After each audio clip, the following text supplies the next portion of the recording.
to you and a very warm welcome, everyone, wherever you might be, from Australia to Albania, from Iceland to the Middle East.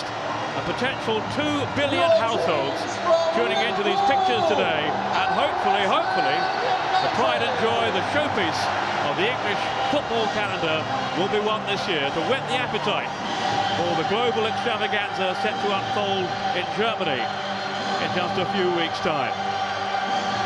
Hardly new territory this for Liverpool, for the outgoing European champions. It's their 7th visit to this magnificent arena in 5 years. And there's no doubting their status as red-hot favourites. But Alan Pardew's West Ham are no strangers at Cardiff either, as playoff finalists for the past 2 years here. And such has been the impressive nature of their return to the top flight. It will be foolish indeed to dismiss them as merely underdogs, albeit dangerous underdogs, content just to enjoy their day out. First, as ever, the national anthem, sung by Michael Ball, backed by the National Youth Choir of Great Britain and the Royal Band of Electrical and Mechanical Engineers.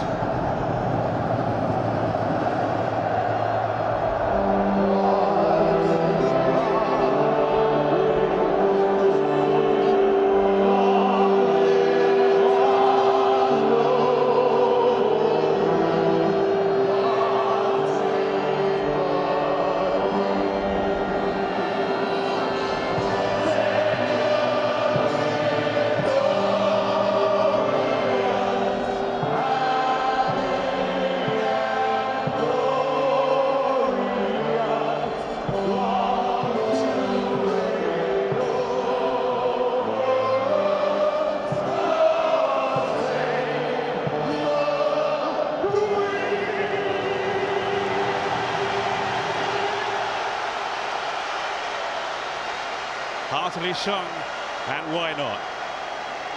And so on to the presentation party. And Prince William, His Royal Highness, the President of the FA, in his new role here, meeting the two teams. He's actually an Aston Villa fan. Will he be rooting for another team in claret and blue? I wonder today. Alongside me is Ray Clements. Many times an FA Cup winner, depending how many drinks he's had, but it's up to 5, 6, 7, 8, 9, I'm not sure now, in terms of appearances anyway. But Ray, a very good afternoon to you, and what do you detect here from the early nerves that you're seeing? Yes, I mean, in the build-up, it's been interesting actually, because the West Ham fans are really up for this game. They filled this stadium really with at least 3/4 of an hour to go before kick-off. You can tell they haven't been here for 26 years, whereas the Liverpool fans, they've taken their time getting in. They're here for the kick-off, and in the singing beforehand, the West Ham fans really do believe that they can lift their team against the odds to give Liverpool a really good game. But for me, the experience is here as we're seeing it in the red shirts, and West Ham are going to have to be at their very, very best to give this Liverpool side a good game. Well, Liverpool really have been flexing their own muscles so forcefully, so effectively in recent weeks under Rafa Benitez, on the back of this club record sequence of 11 straight victories.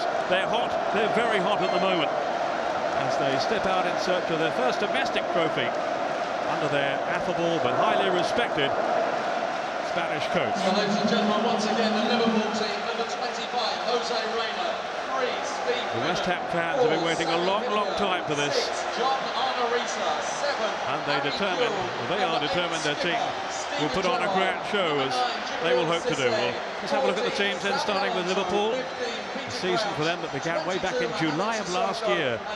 Benitez is without the cup-tie Robbie Fowler, Luis Garcia, who's suspended, of course, along with West Ham's Hayden Mullins after their recent joint dismissal, but not Xabi Alonso. His damaged ankle has healed in time to take up his usual role in midfield. So Ray, how's it going to shape up then? Well, we expect the Liverpool side to play with the flat back four that they've always played with. The interesting thing is further forward. As we see on the screen there, we've got Gerrard in behind Crouch, and that's the way that we understand that the way they're going to play, with Cisse out on the right-hand side. But don't be surprised if Gerrard and Cisse switch places, and Gerrard comes in from the right and Cisse plays off Crouch. The great thing for Liverpool is Alonso's in there to his range of passing to get the likes of Cisse and Kewell into the game in wide areas. Well, now West Ham, and with Mullins missing, Welsh international Carl Fletcher, who at the start of the season was out on loan at Watford. He's drafted into midfield, while on the injury front, to Alan Pardew's relief, both Matt Etherington and Dean Ashton are fit to start. One surpriser perhaps at the back, Argentine Lionel Scaloni starts rather than James Collins. Yes, certainly that is a surprise, because Scaloni hasn't had the best of seasons in the Premiership, and certainly with something like Harry Kewell up against him, he will be tested. The interesting thing again there is that Fletcher comes in for the suspended Hayden Mullins, and it allows Rio Coker to break from that middle of the field and support Ashton and Harewood. Rio Coker has got incredible energy, can go box to box. He's scored 2 goals in the last 3 games, I think, for West Ham. And Etherington out on the left-hand side, Benayoun on the right-hand side, both tricky, wide players who can beat the full-backs, but also can come in and join the front two. And on the subs benches, one name that stands out, of course, at 40 years and 41 days, Teddy Sheringham, the most senior cup finalist in 60 years. Will he get his chance, I wonder, later on in the match? The referee is Alan Wiley, who's making history himself by becoming the first man to take charge of both domestic finals in the same season. Although he wasn't actually the first choice. Mike Dean had originally been chosen, but he had to be changed as he lives too near to Liverpool. A bit hard on him, you would think. But there we are. The 2 assistant referees are Darren Cann and Kerry Richards. And there's a change there too, because Peter Kirkup had to drop out. He had an eye problem. Haven't they all? No, let's start positively with them. Liverpool, the first team to win the FA Cup final at the Millennium Stadium in 2001. Will they be the last as well? Alan Pardew hopes and believes not. His team in their change strip of all white with dark sleeves will be getting us underway in a moment or two. Sizzling atmosphere inside the Millennium Stadium today, and it's Ferdinand straight away on the ball.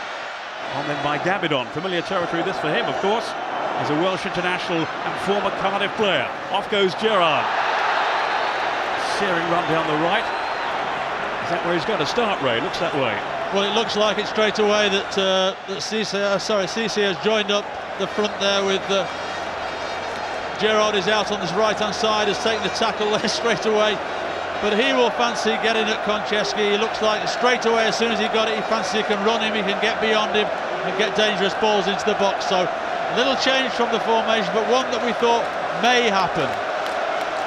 Liverpool straight onto the front foot, and it will be the skipper, Steven Gerrard, who will look to curl this one in. It's an inviting ball too. Herpier. In fact, the whistle has gone, blown by Alan Wiley for a free kick then to West Ham. Liverpool, who do seem to relish knockout competitions. This is their 8th final in 5 years, and they've lost only 2 of them. Rafa Benitez, who's doing a wonderful job up at Anfield, and certainly intends to build on that. They may have lost the European title they gained on that glorious, improbable night in Istanbul, but on the domestic front, they feel they have made significant strides in narrowing the gap behind Chelsea. Now they're targeting the trophy to keep things ticking over before launching what they feel will be an even stronger challenge next season. Here's Ferdinand. There had been a suggestion he might have started at right back, but Scaloni's playing there, and Collins has to sit it out. And of course it's Cisse, the front two, is playing out on that left-hand side. He's sort of trying to get himself in between Ferdinand and Scaloni.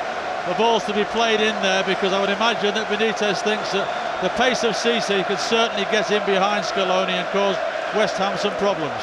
He's had blistering pace, Djibril Cisse. A straight choice really between him and Morientes. It's the Frenchman who's won out. Harry Kewell, another who's been in sparkling form for Liverpool this season. He says this is really my first final. Doesn't feel he did himself justice in the previous 2 for Liverpool. In the Carling Cup and of course in the Champions League. And he limped off so early on and was booed off by the Liverpool fans in Istanbul. Ashton, fit to start then? We wonder how fit. He's been a big doubt for West Ham all week with a hamstring problem. And they are not easy to recover from. Konchesky, played by Herpier, who was the skipper back in 2001 when Liverpool won the day so late on. Those 2 strikes from Michael Owen to see off the challenge of Arsenal.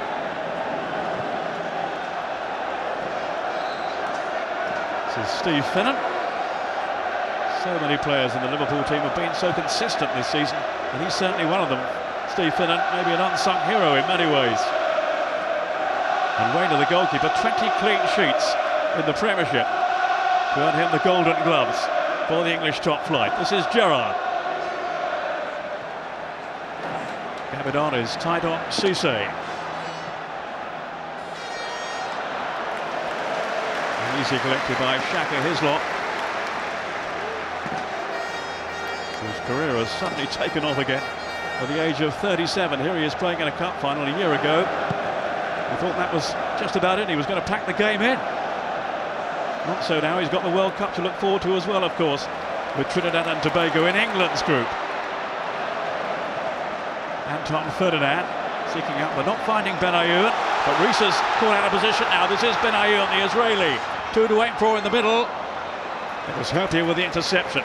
And a crucial one too then, as Liverpool was suddenly unhinged. Gerrard flicked on by Crouch. Not sure that was intentional or not. Didn't come off anyway. Here's Sissoko. It's been a revelation in midfield. Now Kuhl. Not quite deep enough over Cisse.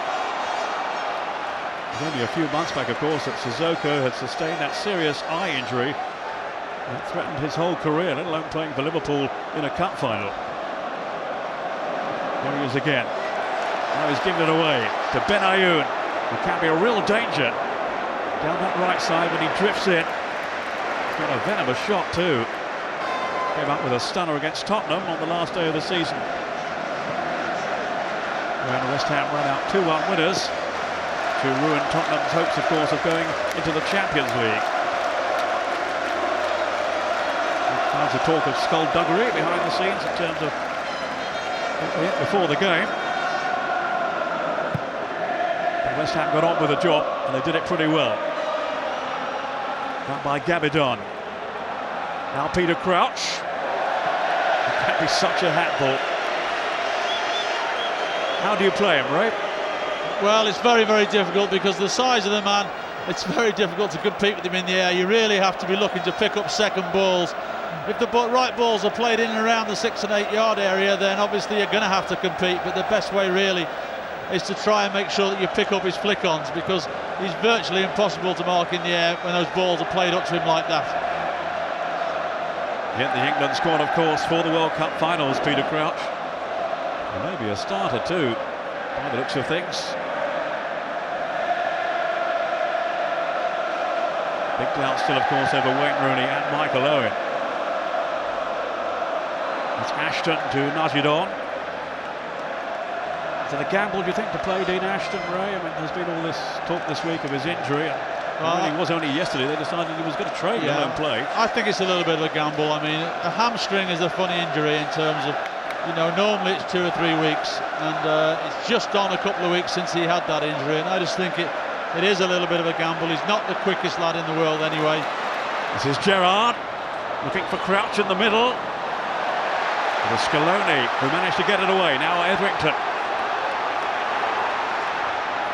another whose place in this final had been under threat because of injury, but his was an impact injury really. That is slightly different, an ankle problem. I just finishing what I was saying about Dean Ashton there. I think, you know, that he is a slight gamble by putting him in there. But what he's actually doing is, when Liverpool's back four have possession, he's dropping off and trying to look after Alonso, who everybody knows makes Liverpool play. Rio Coker has broken it up successfully then for West Ham.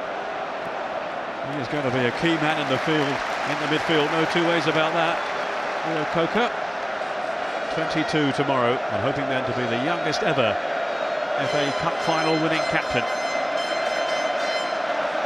The late great Bobby Moore was the youngest previously, back in 1964, when he held the trophy aloft after their win over Preston. A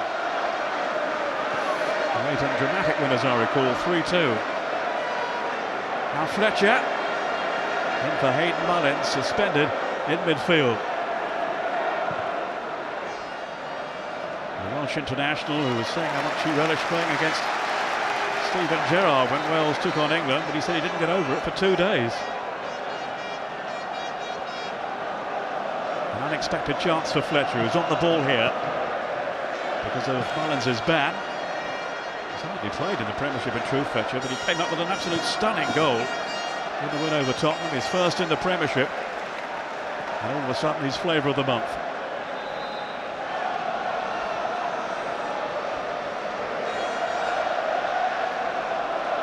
It's now a bright and sunny day in the Welsh capital after a lot of rain overnight. I thought at one stage you might have to put the roof out. Did not turn out to be the case. It's been interesting now, hasn't it, that even in this early stage we've seen 3 or 4 people trying to turn quickly and slipping on the turf, because I believe this pitch has only been laid for just over a week and probably it's still bedding in. That's why they were worried about rain and why they were thinking about keeping the roof closed.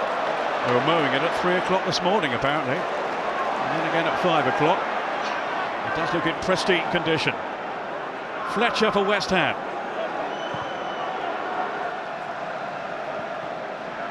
And at the moment, with almost 10 minutes gone, don't seem overawed. It's mainly a young team being nurtured by Alan Pardew. I mean, this is the biggest game they've played in for some time, but let's not forget they have been in this stadium the last couple of years in playoffs, so they know about the atmosphere, albeit they've never played in a game as big as this. Although some people would say that trying to get in the playoffs to get in the Premiership is probably nearly as big these days. Financially, yeah. Etherington, a former Tottenham player, who's been a big hit for West Ham though. That's Ashton, looking for the burly figure of Marlon Harewood. And his physical presence will certainly be a threat to Liverpool. Harewood, the man who scored the winning goal in the semi-final against Middlesbrough.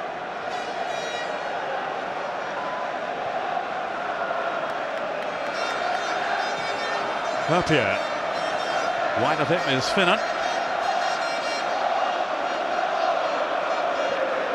No question West Ham are the underdogs. And then back in 1988, as every Liverpool fan will tell you with gritted teeth and a clenched fist, so were Wimbledon, as rank outsiders could be. Even their mums didn't think they could do it, but Bobby Gould's team overcame the longest of odds to embarrass the finest side in the land at the time. Here's Harewood, he's got a sight of goal here! A very important block there by John Arnorisa, flung himself in his path as Harewood threatened to race clear. Well, it was a good block by Risa, certainly, and he needed to do it. It was him in the first place who gave it away with a sloppy pass, but he managed to get back and get that block in, because certainly Harewood struck that fiercely and it would have certainly tested Rayner, I'm sure. But an early encouraging sign here for the Hammers. Etherington will take it. Ferdinand has arrived in the middle now. Fletcher making a late run. And then Rayner having to hold on there against Dean Ashton, who can be menacing in the air. It's one of his strengths. Good all-round, old-fashioned type of centre-forward, Dean Ashton. And a very accomplished one too, in terms of his technique. He got the 2 goals that saw off Manchester City in one of the earlier rounds. Gerrard lurking with intent along with Cisse, and he was certainly upended then. Steven Gerrard, clipped by Fletcher. That's a lovely little movement, Alonso and Gerrard there, Cisse, and certainly Gerrard was looking to be coming onto that for a shot if Fletcher hadn't have just tackled him from behind. Quite rightly, free kick. Let's hope there's not a yellow card so early in the game, but certainly, yes, the referee's being sensible and just giving him a good warning about it. Gerrard looking to strike a dagger there through the West Ham heart, as he can do in such deadly fashion with those runs from midfield. The new Player of the Year in England, Steven Gerrard. And of course destined to be a key man for England as well. Hovering here, along with John Arnorisa, who can really batter them. He's got 3 terrific goals in the FA Cup already this season, the Norwegian. Alonso alongside.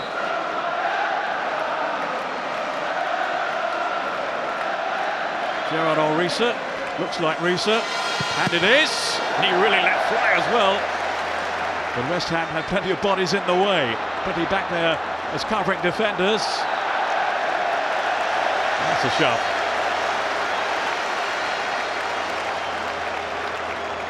Well, he did really get hold of this, and CC knocked Benayoun on the floor there to try and create the space for Risa to hit it through, but didn't hit the gap, and West Ham got a good block on it. He was a scorer, of course, in the semi-final win over Chelsea, John Arne Risa. Crackers 2 against Portsmouth and Birmingham, where Liverpool scored 7. They did have a spell when they were really struggling to score goals of any kind, Liverpool, but in the end they've got 100 at the moment in competitive football this season. 17 in the FA Cup, including those 7, a record 7 away to Birmingham in the quarter-finals. It was humiliation for the Blues. Franceschi asking a little much here of Marlon Harewood. He was set for quite a battle against those two central defenders, Herpier and Carragher. One of the strongest partnerships in the business. He's here today, it's Sven-Göran Eriksson, having named his squad. So Trevor Brooking there in the front row. Guess who he wants to win today? I wouldn't think Trevor will be biased at all, do you? The man who stooped to head the winner in 1980 against Arsenal. The last time a team from outside the top division won the FA Cup.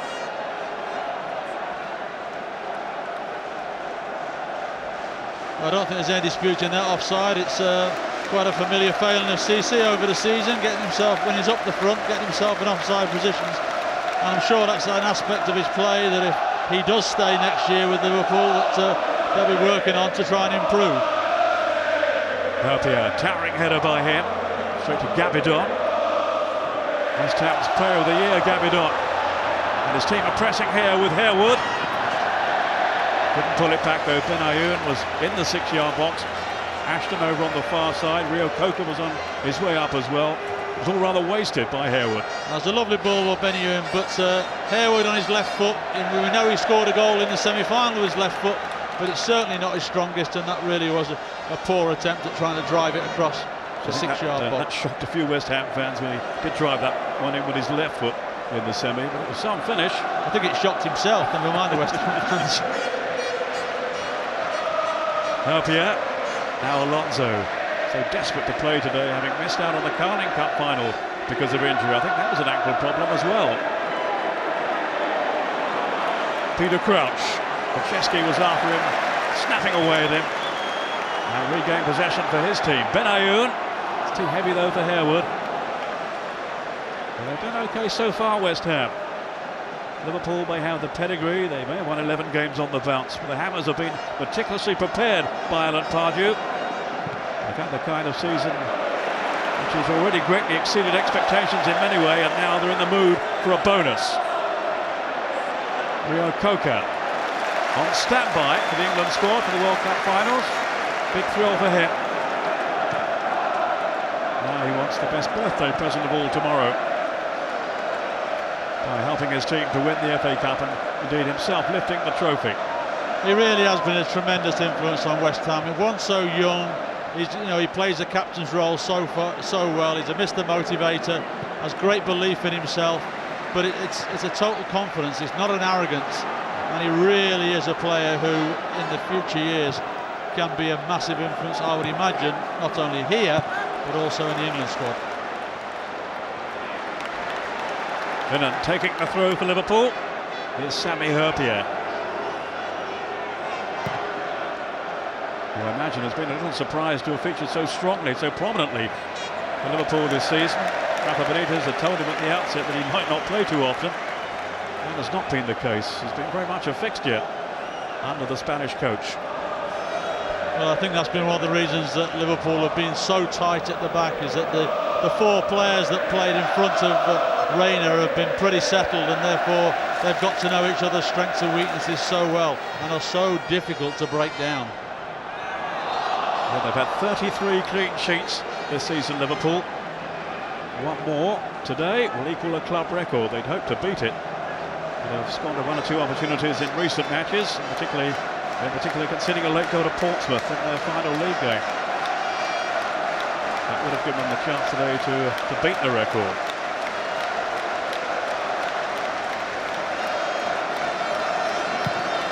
Cisse and Crouch up top here. It is Cisse. Gabidon getting in ahead though of Peter Crouch.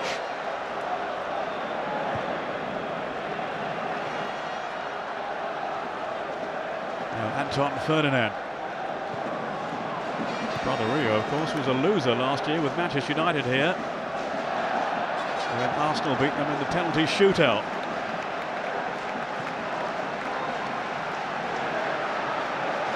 There are some who say that in years to come, Anton will prove to be at least as good as his brother, if not better. Watch this space. Certainly had a good season for West Ham in the Premiership. Finnan.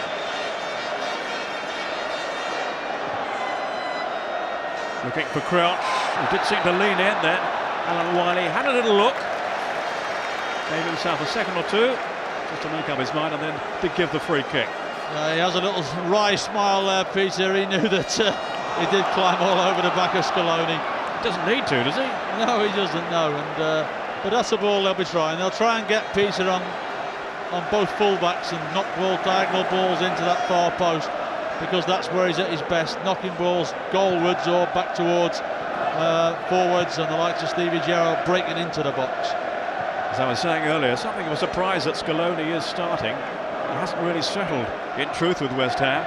He's only played 13 times in the Premiership since coming on loan from Deportivo La Coruña in Spain. Benayoun.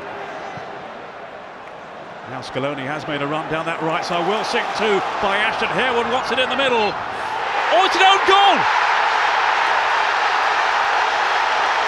Enough Jamie Carragher, and West Ham have taken the lead. A sudden break, and Jamie Carragher, of all people, was in the wrong place at the right time as far as West Ham are concerned. Well, look at this ball from Dean Ashton. That is a fantastic ball, it really is. He waited, Carragher had to play it because he wasn't sure Reina was going to get it, but this pass is inch perfect. Scaloni drives it in across the box there. Carragher has to go for it, and unfortunately for him, just for the outside, he misses it with his right foot, it hits his left foot and then goes in. But that goal is all down to Dean Ashton's superb through ball. It really was a tremendous pass. Misery for Jamie Carragher, but elation for West Ham and their fans here. The goal coming just before the midway point in the first half. Harewood was certainly the target in the middle, and that ball that came across from Scaloni, but Carragher could only turn it into his own net. I was only just thinking to myself as well, the game was going as was expected, Liverpool having loads of possession, but not really creating anything in that first 20 minutes. And of course West Ham had one corner, I think, and had done actually nothing like that, created absolutely nothing. Reina had hardly touched the ball, and of course their first meaningful attack, they're in front.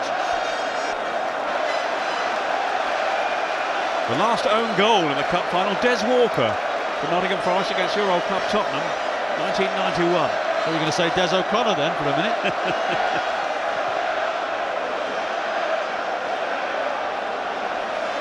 So drama here in Cardiff. The underdogs, the dangerous underdogs, have scored first, and now Liverpool will have to come at them, as Gerrard is doing here. Edrington. Sissoko closing on him. He says no contact. I think the referee Alan Wiley has concurred with that opinion. Touch and go. Didn't quite get there in truth. Sissoko. Well, we talked about Scaloni possibly being a weak link. He's crossed the ball in there. You said it, not me. I didn't say anything. I think you agreed though. But I mean, it's a great ball in for the own goal, and we've just seen a fantastic tackle from him on Steve Gerrard when he's breaking through as well. So still a long way to go, but he's had a very positive start. Yes, Cisse, did he handle that? Yep. Flags up. Well, it was a gamble to include Scaloni rather than Collins. That had been the expected decision, that Collins would have played alongside in the centre of the defence there, and alongside Gabidon with Ferdinand at right back. So it was a gamble, but he's got the Midas touch at the moment, Alan Pardew.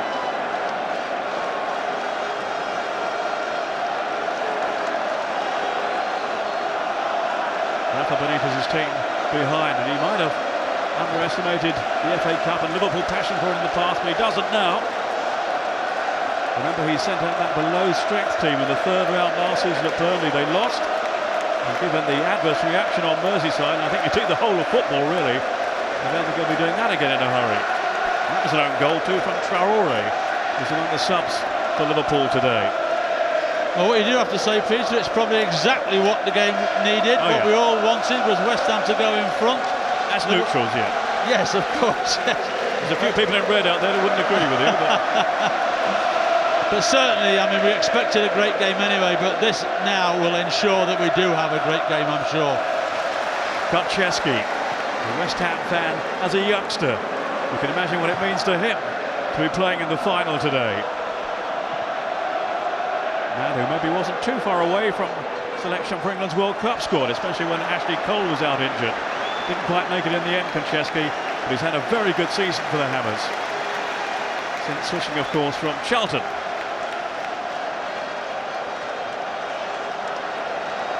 There's a great ball in for Scaloni. Really well spotted then by Dean Ashton. Watch Harewood now, darting into the middle. It was meant for him, but it found Carragher, and inadvertently he guided it into his own goal. And West Ham are in dreamland at the moment. Carragher.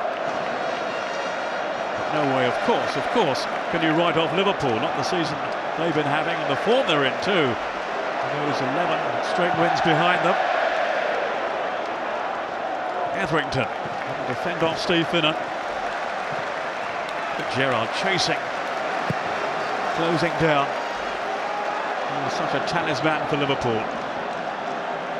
Rio Coca. And Risa setting for the throw. Well, Alan Pardew promised his team will be on the front foot, will be uninhibited, and we've got a hitter's chance, he says. Big boxing fan, Alan Pardew. Harewood, who looks like a boxer, he's certainly got the physique, but he ran out of pitch then.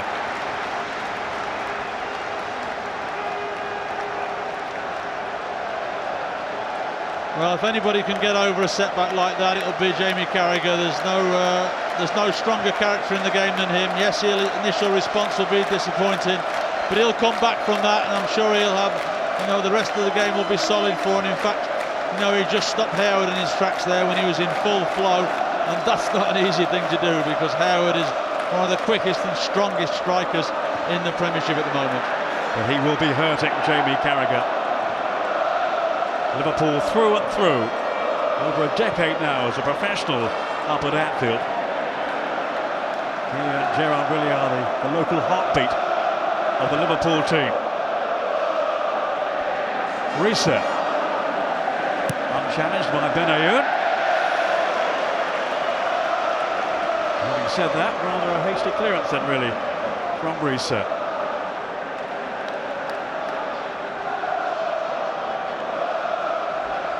It was Benitez who moved Carragher back into central defence. He had been playing at right back prior to that. It's been a big success.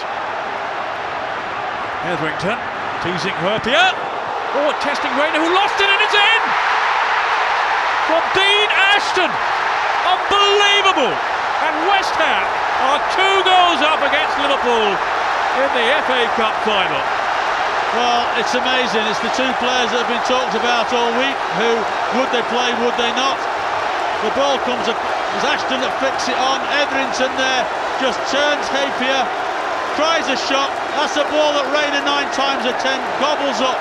Dean Ashton takes the chance, follows it in, and it's a simple tap in for him. But Ashton shot through legs, and Dean Ashton, well, what a contribution he's made to the game so far.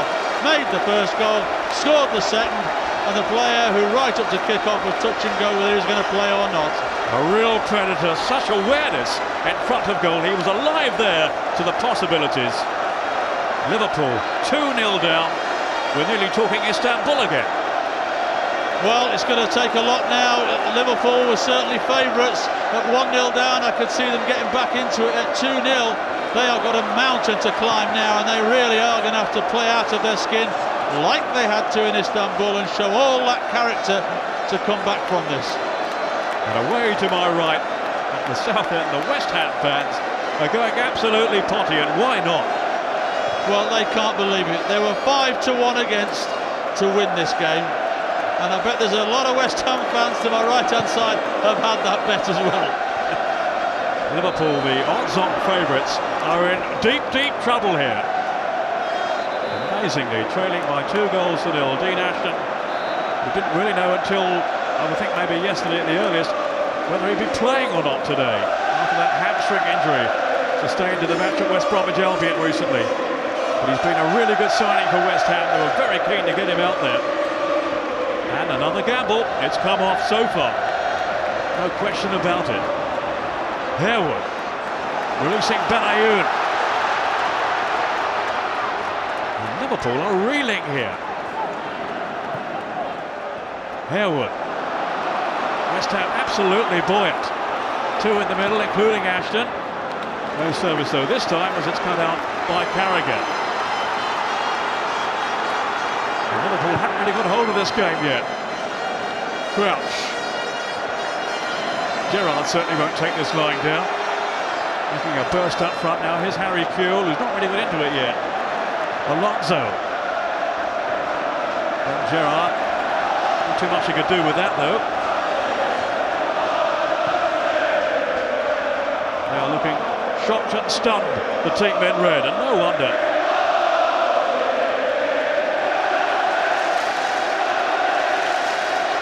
Xabi Alonso onto Kewell. Brought down then, was he by Fletcher? He was. Free kick to Liverpool. He says, look, I won it fairly. Not according to Alan Wiley, he didn't.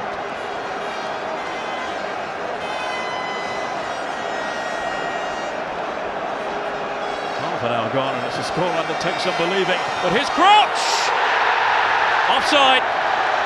Flags up. Down beneath me. Gerrard took that free kick very quickly. Almost caught West Ham out.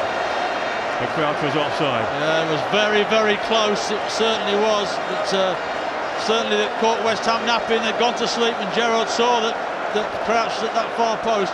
But just and only just was Crouch offside there.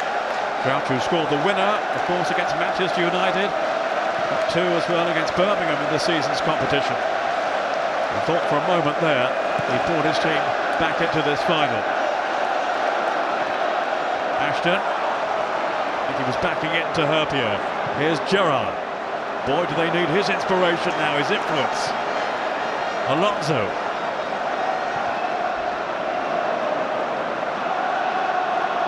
Now Finnan and Gerrard. It's a lovely ball as well for Cisse! It's there this time. Well, as they say, game on. That certainly was a great ball in from Finnan, and certainly as Cisse gets round the back of Solanko and knocks it in right. It's a great volley. He's still got a bit to do when it arrives at him, but gets the other side of Scaloni there. Scaloni doesn't know he's there, and it's a great volley from Cisse. Here we go. No chance for Hislop, but what a game we've got on our hands now. A really emphatic finish then by the Frenchman. There are some doubts about whether he'll be staying on at Anfield. If he carries on like this, there won't be any doubt. 7 goals in his last 10 games now. He's ending the season with a flourish. He got both goals in the league win recently over West Ham, and he's pounced here now. And it really has set up the final. Every potential now to be an absolute corker. Reset. Sometimes the finals don't live up to expectations. I don't think this is going to be one of those. It can't be now.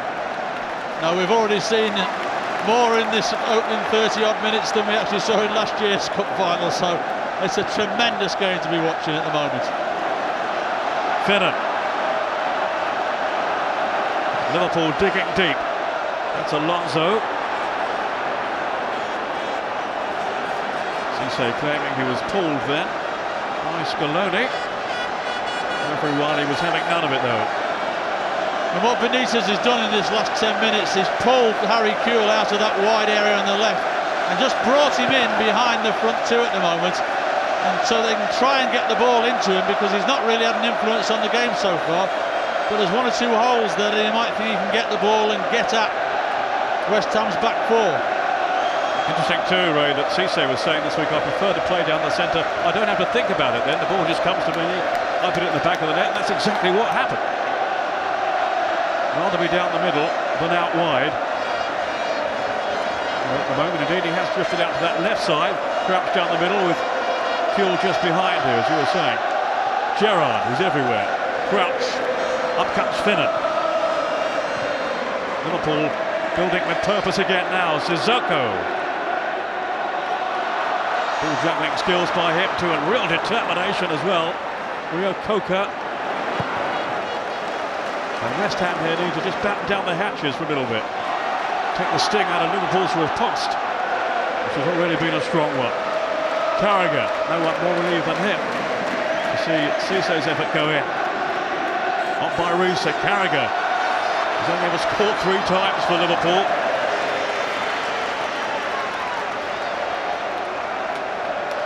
At the right end anyway.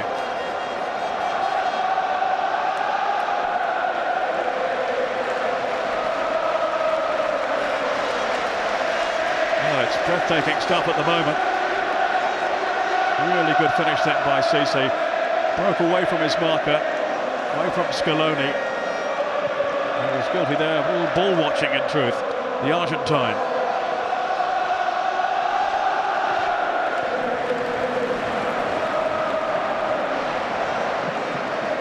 Gerrard. This is Sissoko. He's now a Mali international. He played at under 21 level for France, but under new regulations, he's able to play at full level for Mali.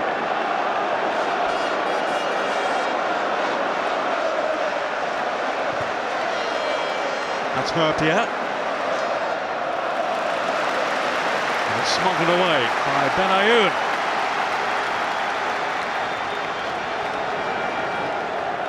Defending not his strongest quality. He did well enough on that occasion. Here's Alonso. Like a pace maybe at the moment. He's got such a wonderful range of passing. But now he's going to come scattering back. Harewood. On to Rio Coca. Harewood's in the middle.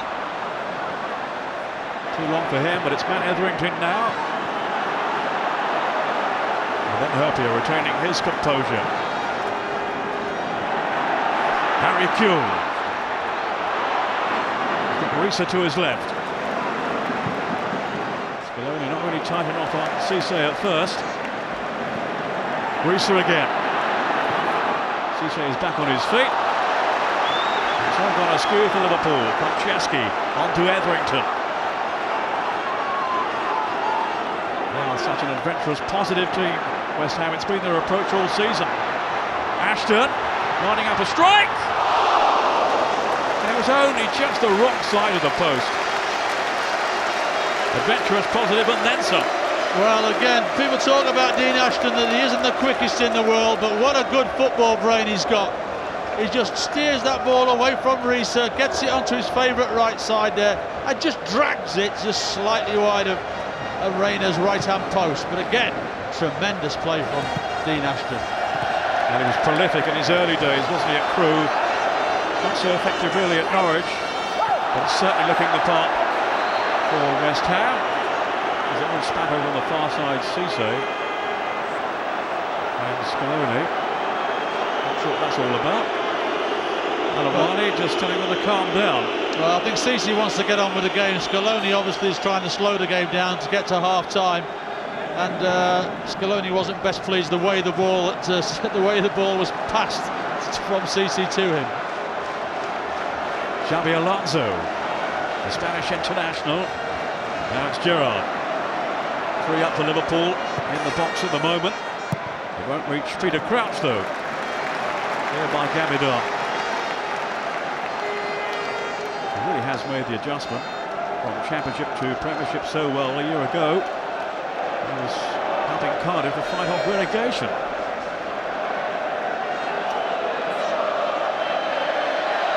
Finnan wanting some movement, and he's found it here with Crouch. Good skill as well. But Gabidon was there. Now Alonso having to pick out Cisse. Snapshot on the turn. He's in the mood. Well, the one thing you know with Cisse is that when the ball rounds in and around the box, he very rarely does he see anybody else. All he does is see the goal and can he score. And on that occasion, he wasn't going to have a second touch. He was always going to hit it that first time, particularly after he'd scored with the confidence he has after that first goal. He has his critics, Djibril Cisse, but he's scored 19 times this season, including that one today, which really has brought this cup final to life. Wasn't bad till then either. Here's Gerrard trying to dance his way through and link up with Crouch. But West Ham defending stubbornly enough. Cisse given away to Rio Coca.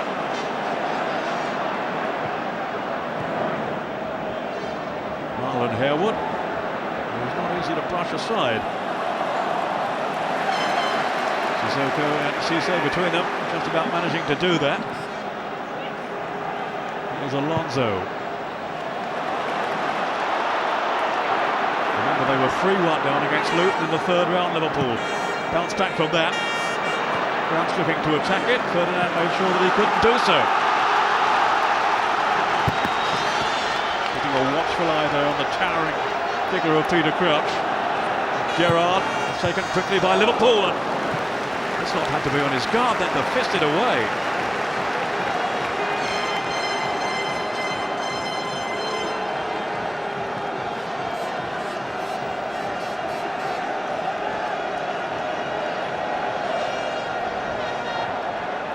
Sissoko, Crouch. A few West Ham hearts skipped a beat then, especially behind that goal. The referee, while I think quite rightly, saw nothing untoward. Carragher feeding Cisse, again has wandered out to that left side. This could be dangerous now. There's Kuhl going in, then Gerrard. Good play though by Rio Coca. And Chesky to Etherington. They certainly won't just sit back, West Ham, far from it. It's not in their nature under Alan Pardew.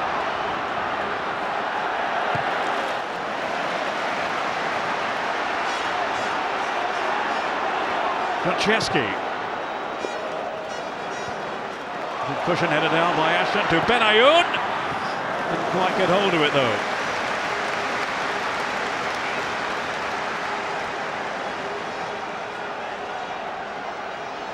Now Alonso.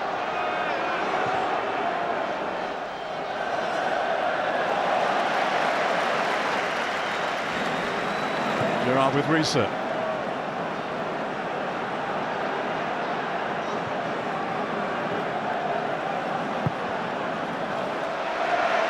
First half has flown by.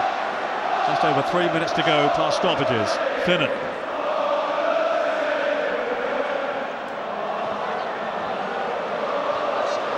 There's Gabidon sticking out a long leg there to deny Peter Crouch.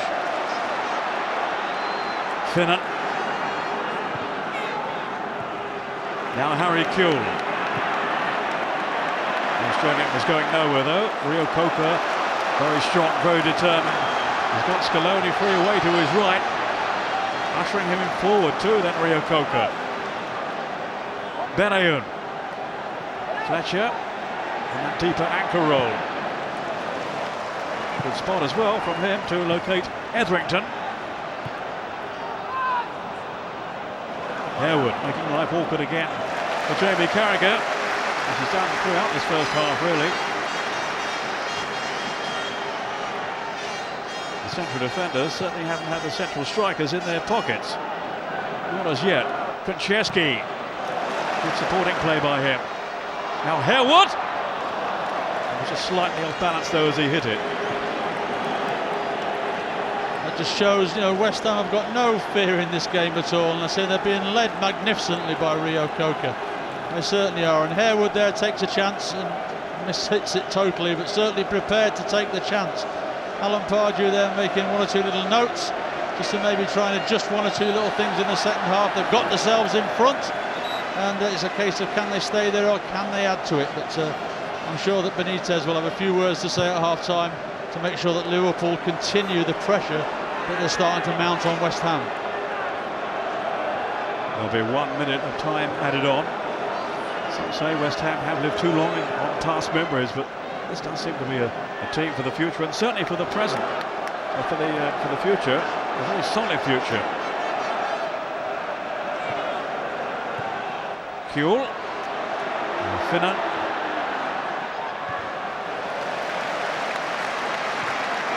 Needs to play well back there, doesn't he? Danny Gavidon, the Welshman.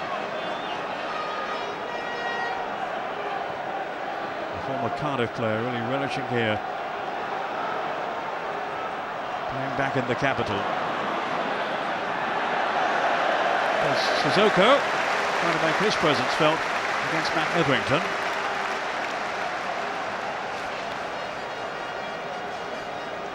They will be enjoying what they have seen so far. So much optimism among the West Ham fans, for all the odds stacked against them.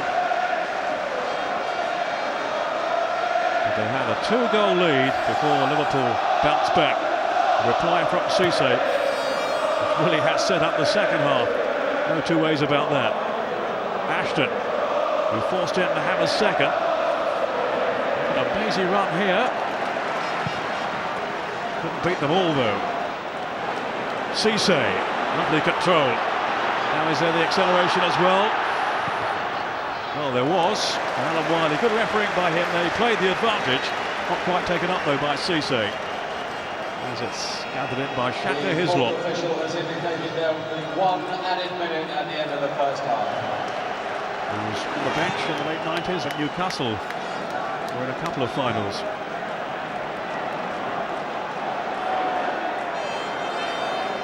I thought his chances of starting one had gone, long since gone. And then came the call to rejoin West Ham. It's his second spell with them. And an injury to Roy Carroll at the start of the year gave him his chance in the West Ham first team, and he hasn't really looked back from there. Been very reliable between the posts. Ferdinand. This is his 100th game for the Hammers. Etherington turning away from Sissoko. Fletcher. I've got the width here with Marlon Harewood.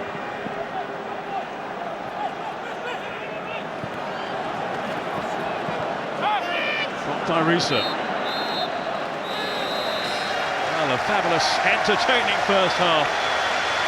Liverpool 2 down. The own goal from Jamie Carragher, then Dean Ashton scrambling in the second. But all credit to Liverpool, they have come back so well. Djibril Cisse. And it really has all the makings of a wonderful second half. As we see again here, the goals, that was Carragher. Please welcome back to the pitch the band of the Corps of Royal And then, well, a bit of a fumble there by Rayner. Waiting to pounce was Dean Ashton, but then that excellent finish from Djibril Cisse to give us a half-time scoreline of Liverpool 1, West Ham 2.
has been an outstanding season for the Hammers. 9th place on their return to the Premiership. And now this FA Cup final. No wonder the fans who a year ago, remember, were calling for Alan Pardew's head. No wonder they've had a bit of a rethink.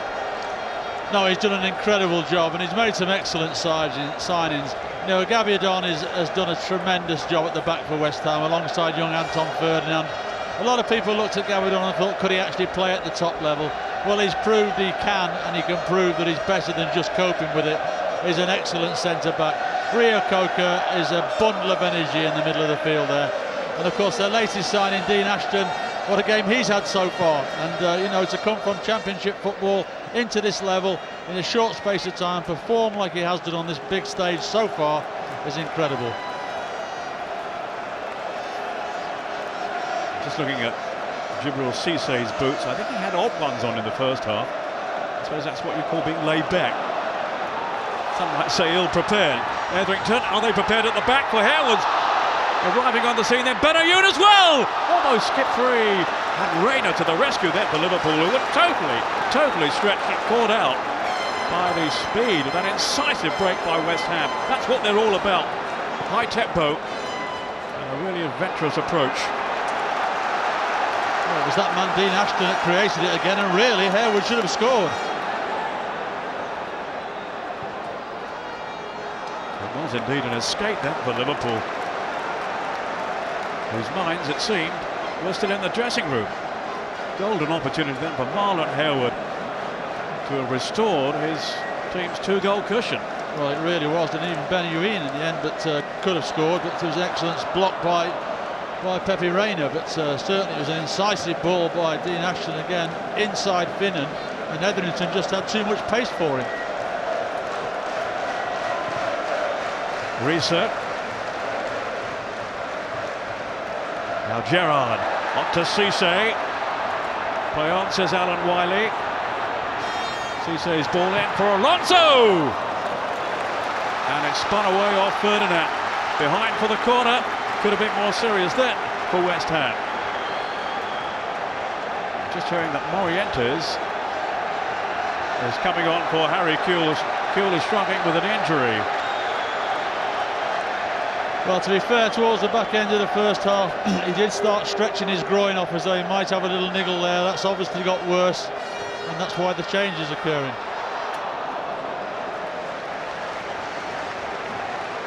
Because Peter Crouch going in to no avail. I think we're going to see the switch in a moment or two. As we were saying at the start, it was a toss-up really between Morientes and Cissé as to which of them would start. Well, now they are both going to be on. Here's the save again from Reina. Yeah, when you see that save again by Reina, it was 2 saves really. When Harewood had the first shot, Reina just stuck out his right foot, managed to make the save, and then he got back and made another good block from Benayoun as well. So really 2 excellent saves. If that had gone in at the start of the second half, I'm not sure that Liverpool would have come back from it. But a sad Harry Kewell going down the tunnel there, injured yet again, and Morientes now on the field. That's a groin injury. Confirmation of that. Here's Crouch looking for Morientes maybe. Morientes, a player who really doesn't feel he's done himself justice since coming to Anfield. Now's his chance on the big stage, and he says, I am a big stage player, a big game player. Here he is now. No doubt he can be a deadly finisher. But he hasn't really brought that goal-scoring prowess to Merseyside. Risa, not one of his better efforts.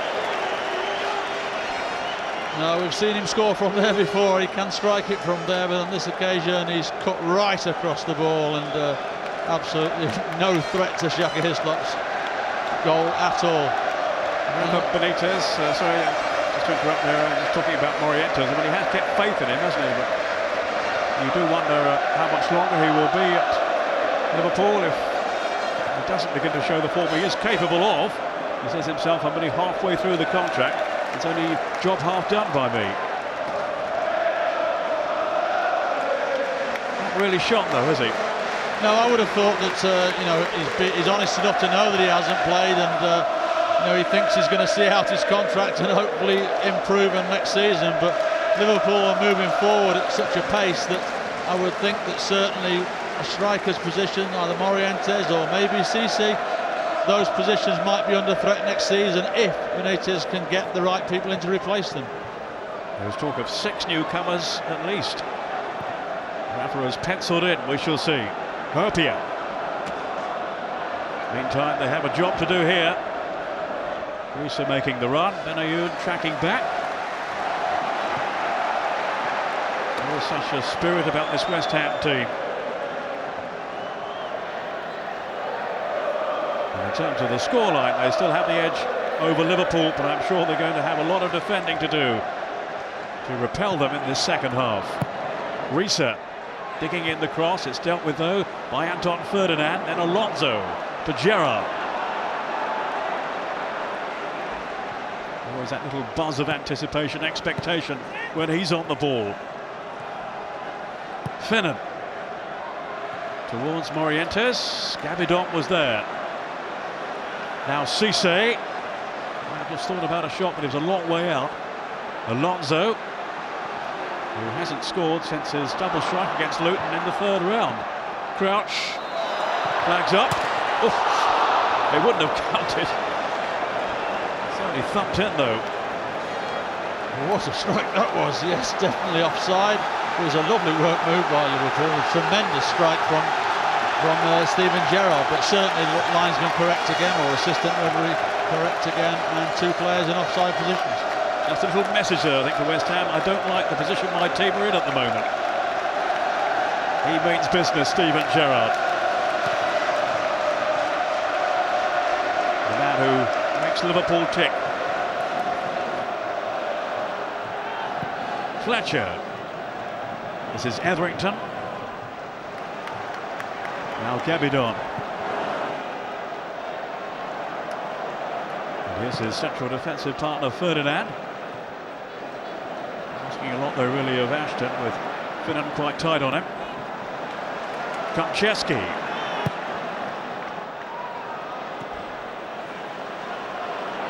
He has played a little win in himself. He hasn't gone surging forward too often in this game. He has defensive duties. Gerrard has now wandered out to the right side again. Alonso looking for him. But it was ambitious from Alonso. For all his passing expertise. Nothing to disturb 37-year-old Shaka Hislop in that West Ham goal. Harewood making a nuisance of himself, but no more than that really. Tidying up his Carragher.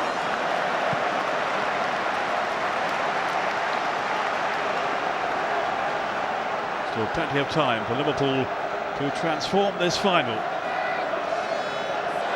really has been edge of your sheet stuff.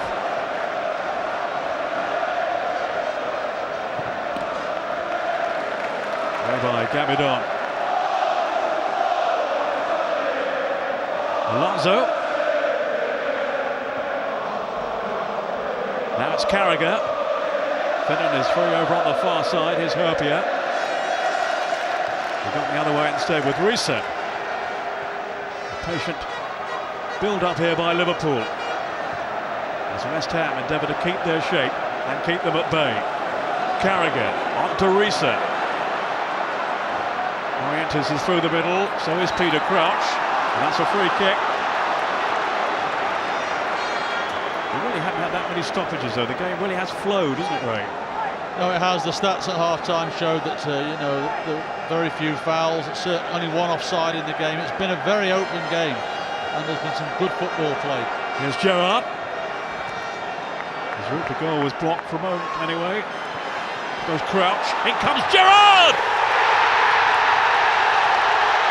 It certainly wasn't blocked the second time, and they are back on level terms in this thrilling cup final. 2-2.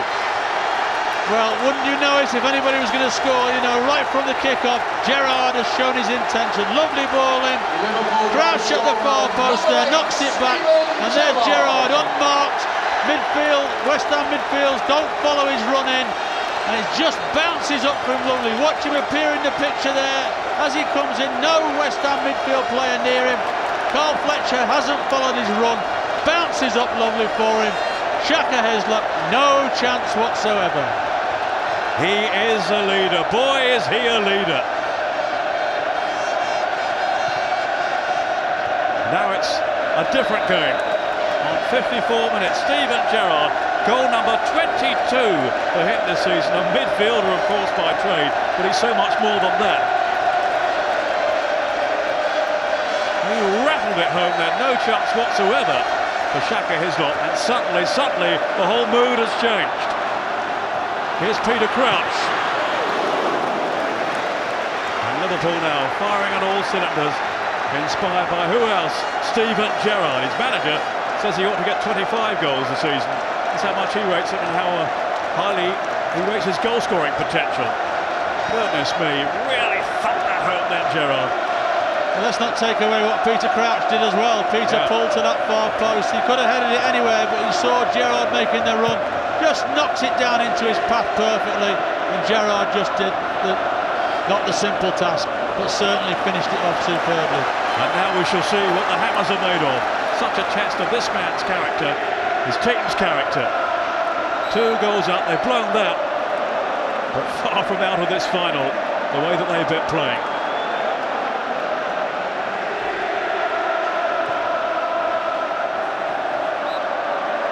Gerrard is in this kind of mood, he's pretty much unstoppable. And it begs the question, Ray, is this the answer for the World Cup? If Rooney isn't fit, do we play Michael Owen with Gerrard there just behind? It's been suggested. Well, there's been lots of things suggested, and that's obviously an option open to Sven when he makes his decision who does play. But, you know, he's such a versatile player, he can play central midfield, he can be dangerous coming in from that right-hand side as he is playing this second half. He finds spaces, he can also play behind a sole striker, so there are lots of options that are open for Sven. Alonso, here's Crouch, Gabidon standing his ground and releasing Benayoun, who's got pace. Hard to get away from Sissoko, but he's managed it. Now it's Rio Coca. He can't make those luck-busting runs from midfield. It's an open game, and it's a wonderful advertisement for English football. Just as we were hoping this showpiece occasion would be. Will it repetite our appetites for the World Cup? It certainly has done so thus far anyway. And surely can only get better. Risa. Cisse, his yellow boots up top. Couldn't latch onto it this time. It was his goal that breathed fresh life into Liverpool. And now, back on level terms, sacks to Steven Gerrard. Here's Richter. Teasing Finnan, we're getting no real change out of it. There's been a nice little battle out there on that left-hand side. Finnan there and Etherington prepared to run at Finnan on every opportunity. Prepared to have it into his feet or played in behind Finnan. And it's a part of an area of the field where maybe the game might be decided, because Etherington has been the one who has caused problems down that left-hand side and got balls into Ashton. They've gone a little quiet away to my right. The West Ham men, those who've come down from Merseyside, are certainly making themselves heard now. Morientes couldn't get clear though of Benayoun. This is Ferdinand.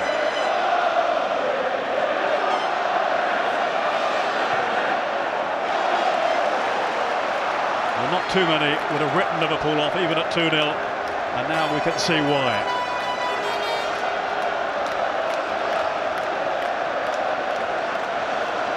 The 125th FA Cup final is turning into a pulsating one. Peter Crouch. In goes Fletcher, then Rio Coca. Worked it on smoothly as well. But Ashton made no headway. Here's Crouch, using his strength as well to lay it off then to Gerrard. Morientes on the scene. And Ferdinand was composed back there for West Ham. Now Scaloni on to Fletcher.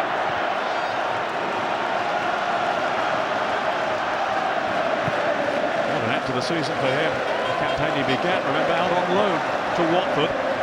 And was giving a lot of thought to his future. Didn't think he had one really with West Ham. Benayoun almost threaded that in then for Etherington. Peter Crouch. Back comes Kaczewski though to break it up. Good defending by him.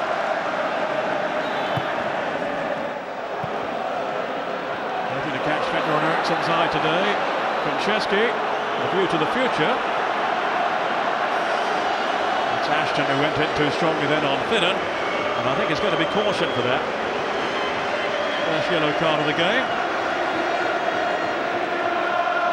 Which has certainly been sportingly contested.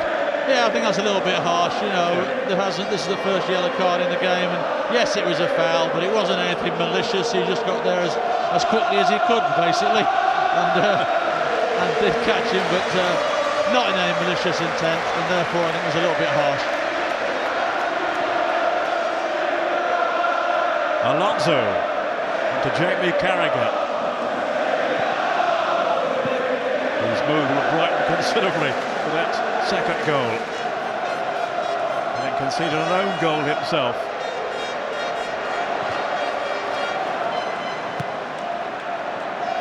Cisse. Benayoun read his intentions though and read them quicker. And his opposite man there, Risa. Here's Kaczewski. Now Etherington. He has had a chance to show what he can do in the Premiership with West Ham this season. Can really make a breakthrough with Tottenham, although he played over 50 times for them. It's with the Hammers that we've seen what he can do. Rio Coker. Now Ashton. We have two in the box to aim for.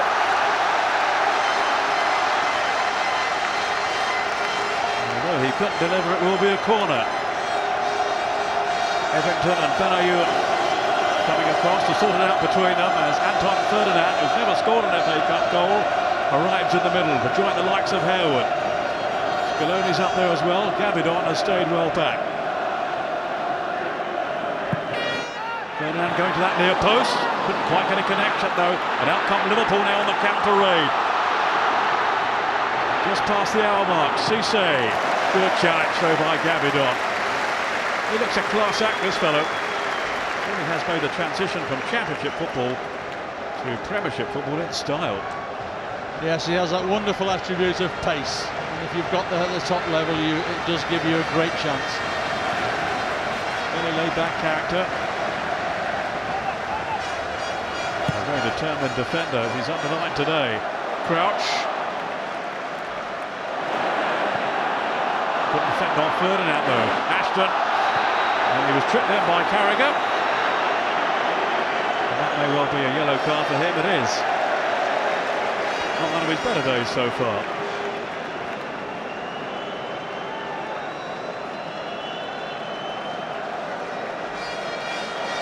Having cautioned Ashton for the earlier offence, I think maybe he felt there Carragher's name had to go in the book as well.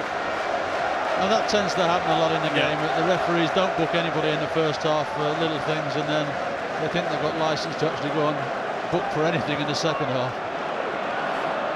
Yossi Benayoun. So exciting for West Ham this season. Now Kaczewski lending his support down the left. Oh, it's in! Paul Kaczewski has conjured up an incredible goal. Did he mean it? Was it a cross? Was it a shot? He doesn't care right now. It's a goal for West Ham and they are back in front in this extraordinary, exhilarating final. Well, I can't believe he meant that. I think he was aiming for Harewood, who was peeling off to the far post. But it caught Rayner again. You see Harewood pulling off to the far post. I'm sure that's where he's looking. He's miscued it slightly. Rayner's off his line. He can't adjust his feet quickly enough. And we see the finish in the back of the net. I think he looks up there, looks at Harewood, and it comes off the outside of his foot. And Rayner is totally in the wrong position and can't readjust. Completely wrong-footed then. Pepe Rayner and to Alan Pardew's delight. Not to mention the delight of the 23,000 or so West Ham fans back behind the goal over on that far side. Kaczewski has scored his first ever FA Cup goal. And it really has now set up a thrilling finale to the game. Can Liverpool come back again? You bet they can. Carragher. Such a shock to the system though for the Reds, who must have thought they were getting up top. They must have thought West Ham were there for the taking. Far from it. That is the spirit, that is the character I was referring to earlier, that West Ham needed to show. And they most certainly have, in the most emphatic fashion. Paul Konchesky, a man who grew up as a Hammers fan as a boy. Went to the semi-final back in '91 as a youngster. That was a miserable day there. This one may not be. Certainly isn't at the moment. Whether he meant it or not. Very much a fixture in the West Ham team. He only missed one Premier League game all season, and that was against Liverpool. The recent defeat at Upton Park.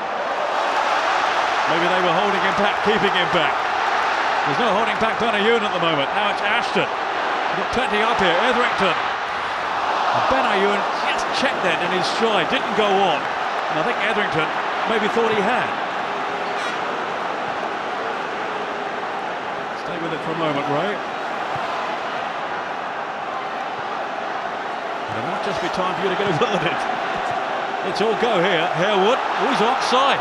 Ashton's in the middle, so was Benayoun. And Benayoun just wheeled away then in frustration, but there was no service. Now it's Liverpool on the rebound.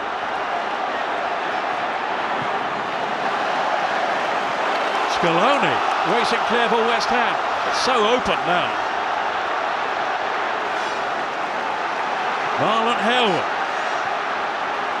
West Ham revitalised by Konchesky's goal. Benayoun. Fouled by Alonso. I think Alonso wants to come off. I think that he knows that enough is enough. He's not right. He's certainly signalling to the bench that he wants to come off. And certainly now, I think they were ready to make a change anyway. Whether it was Alonso or not, I'm not sure. But I think it was Crouch. I think it was Crouch who was going off. Well, certainly Alonso wants to come off and is coming off.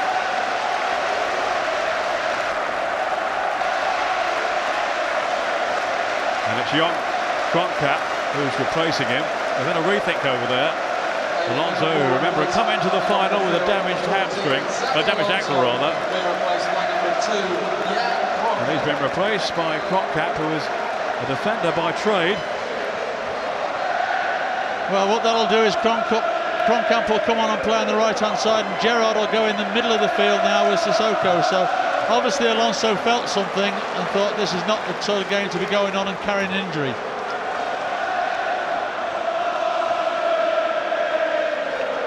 Sissoko.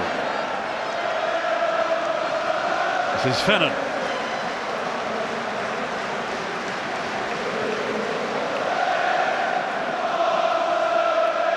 Now Gerrard. Sissoko. Fennon.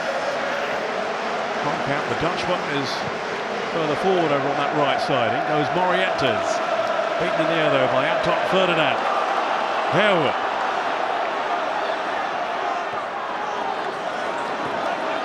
Hero of the semi-final. We've got plenty of heroes today. Benayoun. That'll be Reyners.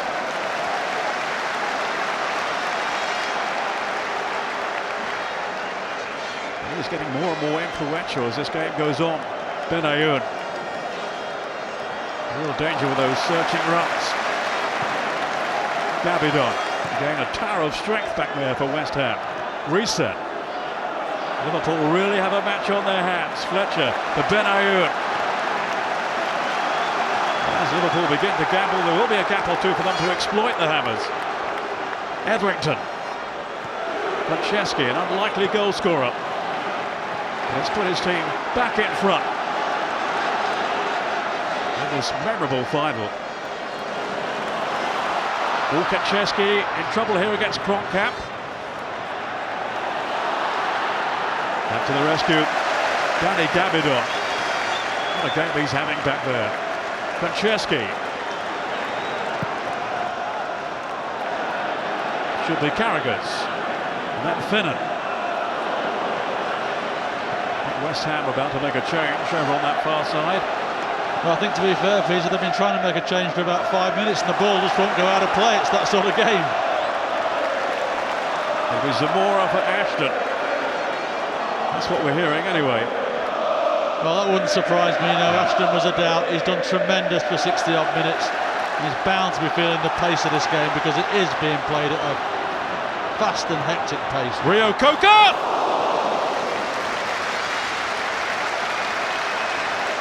Suddenly Liverpool were on the back foot again there. Now here is the change.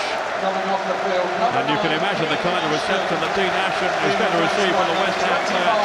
They'll know all about the injury. They know there's no other reason that he's giving way here. As we see again the effort from Franceschi that, well, completely caught out Jose Pepe Reina. Ashton, scorer of West Ham's second goal. They doubled their money then. Back came Liverpool to 2-2. But then Franceschi's strike has given them the advantage again. And it's Bobby Zamora, who a year ago scored the winner, of course, in the Championship playoff final against Preston, who is now on in his place. Toss up between him and Teddy Sheringham, really. Zamora has first stabbed in, and Haman is on for Liverpool.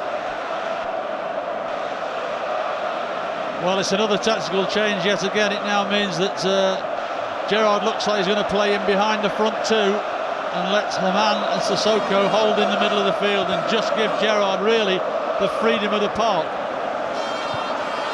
Haman on for Crouch. Gerrard. This is Finnan. Now Haman, the German international, to Steven Gerrard. Playing his way forward again. Oh, Morientes.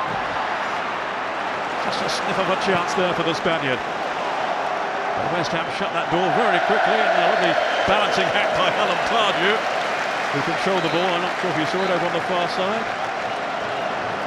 Watching every moment of this, especially with his team having this 3-2 advantage over Liverpool. Who would have thought it? The answer to that is, I suppose, every West Ham fan would have thought it. They believe in their team. Haman. Run by Finnan to Kropka. Being policed here by Franceschi. Haman. Gabidon. Dano. Cool head back there for West Ham. Ronaldo was a winner in 2001.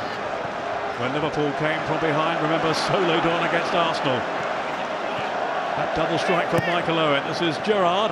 Morientes trying to tee it up then for Kropka. Herpier. Now Gerrard. In for Haman. Jordan Arisa. West Ham being pressed back here. All back defending. Everyone being behind the ball there. Here's Gerrard.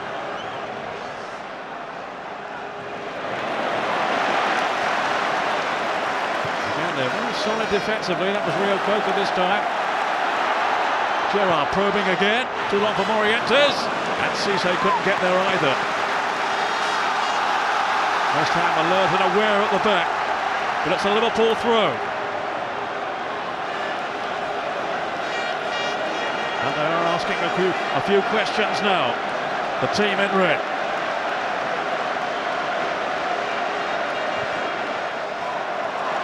Way by Antoine Ferdinand.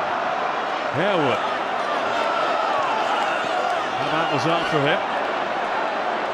This is Carragher. Heading towards the last quarter of an hour now of this gripping final.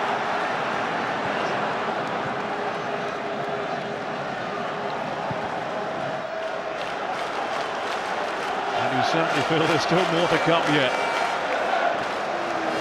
especially where Liverpool are concerned.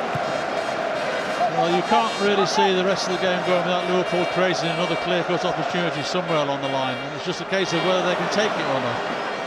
Gabidon under pressure from Kropka. In goes Finnan. And respite. And a bit of breathing space here for West Ham. It's all about possession at the moment for this man's team.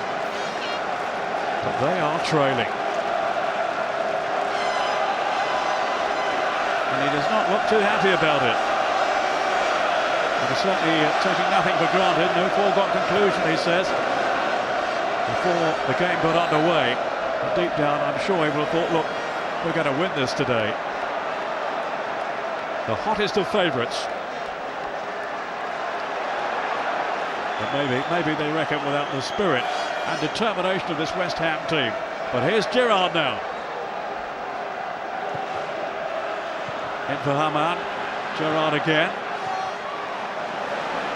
It's Edrington back defending this time. Then Konchesky. Nobody upfield for the Hammers. And Benitez's control not as good as Pardew's. Not that he's going to see the funny side of it at the moment.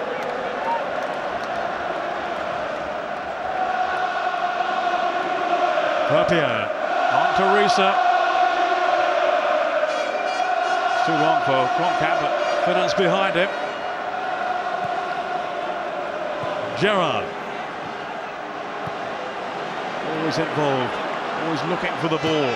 Kroenkamp. That was Gabidon stretching to clear, but only as far as Gerrard. Switched on now then to Hamann at Risa. You know what he can do from long range, but not this time. It was very difficult for him then to actually get the shot on target. It was right underneath his feet there. Tried to dig it out, but couldn't keep it down. And obviously Pardew now is looking to bring on Daly to try and maybe stem what's Liverpool's happened. I mean, Carl Fletcher coming off now, I think, and certainly Carl Fletcher's done really well for him, holding in the middle of the field.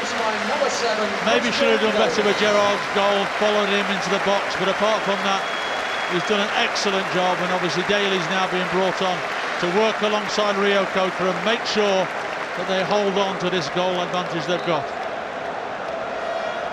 The Scottish international, Christian Daly, versatile, he can slot into any one of a number of roles.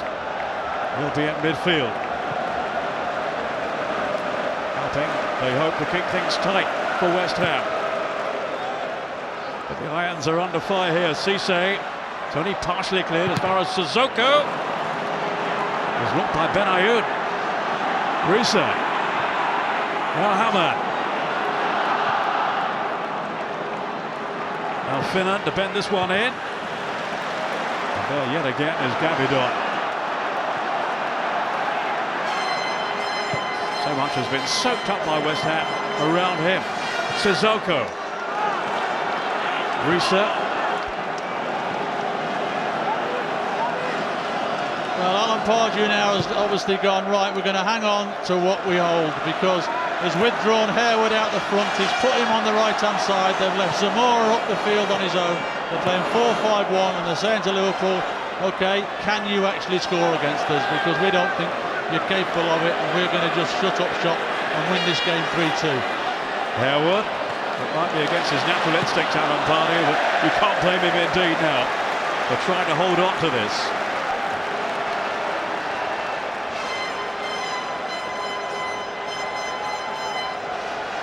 Nine goals in the 5 previous finals, 5 today already, and who's to say there won't be more? Hamann for Liverpool.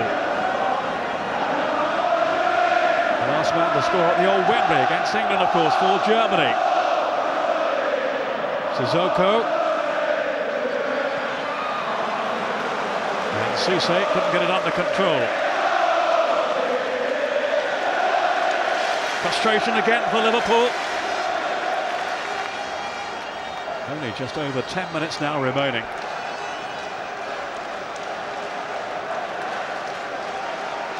Scaloni. And Daly. There's the Argentine, Scaloni again. He's done okay.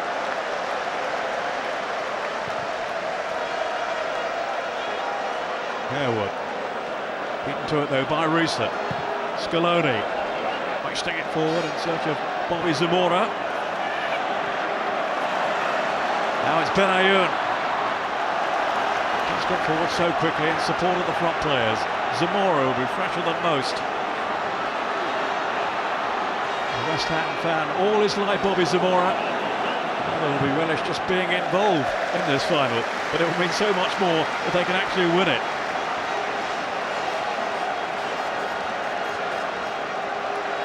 Harewood, who's proved to be such a good signing for them. Really made his mark in the Premiership. There were many who doubted he could do that. 16 goals from Harewood in all competitions this season. 14 of those have come in the top flight. That's Finnan to clear.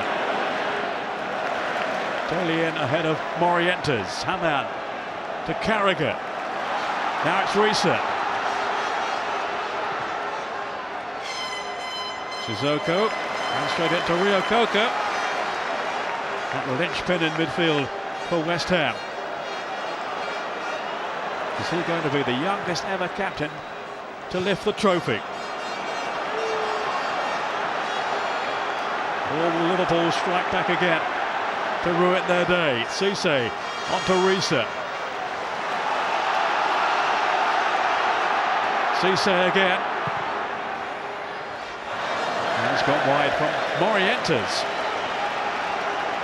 You just feel at this moment that Liverpool are starting to run out of ideas. They're having a lot of possession, playing in front of West Ham's middle five, but not really creating anything, and in the end just having to hit balls into the box, hoping that the likes of Morientes or Cisse gets on the end of it, or maybe knocks one down for an oncoming Gerrard. But in terms of opening up West Ham, certainly at the moment West Ham must be confident that actually things are going very, very well for them. But it's going to be a nerve-wracking last 10 minutes. Sissoko in a hurry. Kropka. Too much of a hurry. Alan Wiley pulling play back. Haman. Now Steven Gerrard. You can imagine what he'll be thinking right now. Having got his team level, they are behind again. And still have it all to do. Gerrard directing operations, being urged on by those Liverpool fans behind the corner flag there. Anxious faces among them now. Gerrard will take it. Carragher's on the near post. That was Morientes. There's certainly no slouch in the air, but got his bearings wrong again. Maybe went up too soon, did he? I would have thought. Yes, I think he was actually probably just starting to come down as he headed it, and therefore off the top of his head and high, wide and handsome. And that's been disappointing for Morientes, because obviously the previous clubs he's been at, he has been tremendous in the air and has scored many, many headed goals. But just at the moment, you know, we don't see in the Morientes we've seen over a very, very successful career that he's had. Liverpool may have done the double over West Ham in the Premiership, but it's the Hammers who have the edge at the moment in the Cup final.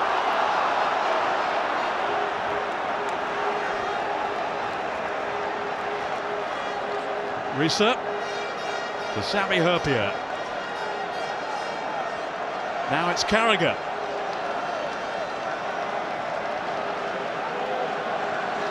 Again, everyone on the retreat for West Ham, trying to keep them out. In comes Haman again. Morientes. Gerrard struggling to get it under control. Kropka. And out comes Benayoun on the counter raid here. He's got Etherington free to his left. Zamora's gone down the middle. Etherington's cross. Oh! Reina just slipped there on the greasy surface. Lost his balance, but in the end it wasn't costly. Well, as West Ham have the ball here, the worrying thing at the moment is that down the far end of the pitch, Gerrard is still, don't know if it's cramp, don't know if it's a calf muscle that's gone, but certainly he's got a little bit of a problem at the moment. It looks like he's trying to move again, but he's not moving very well at all. Risa injured below us, but it's Gerrard at the other end of the field, as you can see here, who is also in distress.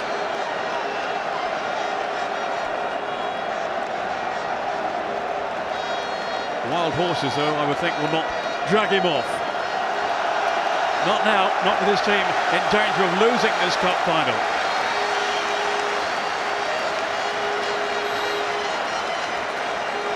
Something which they wouldn't have said publicly, but I'm sure would have thought was unthinkable.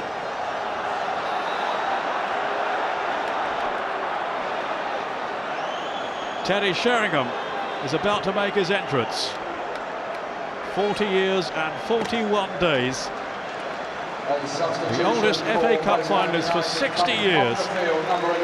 And it's Matt Etherington, one of those who remember has been doubtful for the game because of injury, who is going to be sacrificed for the last few minutes.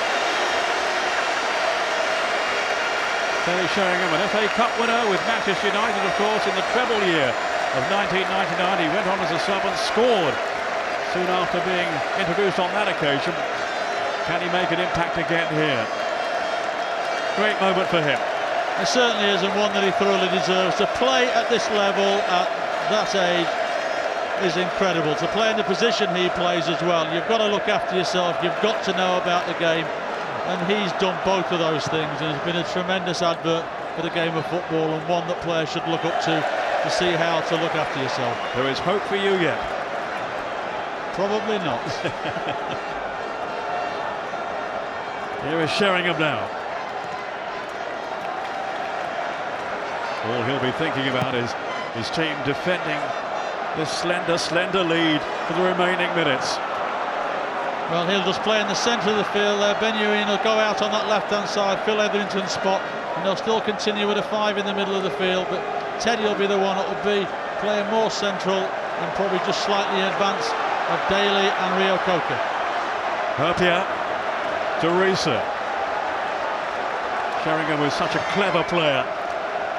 And they need that expertise, that experience, that guile now. They hope anyway, just to see them through, ease them through. 4 minutes plus stoppages. Here's Steve Finnan. Liverpool certainly haven't finished yet. Just as they hadn't in Istanbul in the Champions League final. That's Gerrard. Just as they hadn't against Luton in the third round when they were 3-1 down and 1-5-3. You don't write them off.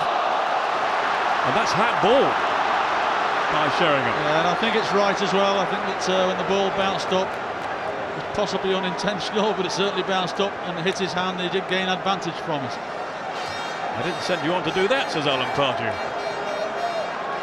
Gerrard, who seems to have run off that injury. Well, the way he stretched off, I think it certainly was cramp. You know, he stretched off, and it's not surprising because he has covered some miles this afternoon. Literally. Haman is there, Gerrard is there. Hislop cutting a worried figure on his goal line, hoping they've got it right in front of him. Here's Gerrard.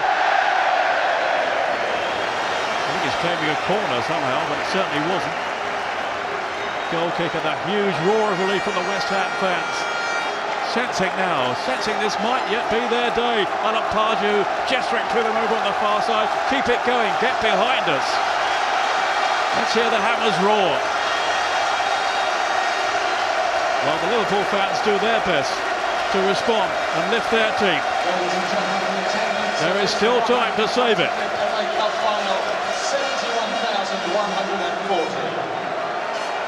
Whatever the outcome, it's been a fantastic day, a fantastic match, and a wonderful atmosphere. Two clubs who could have filled the stadium on their own, let alone needing the opposition. That's how much interest there was in this game, and there is of course around the world, with hundreds of countries tuning in to this showpiece occasion, which had certainly lived up to expectations. Not his, maybe. Not yet.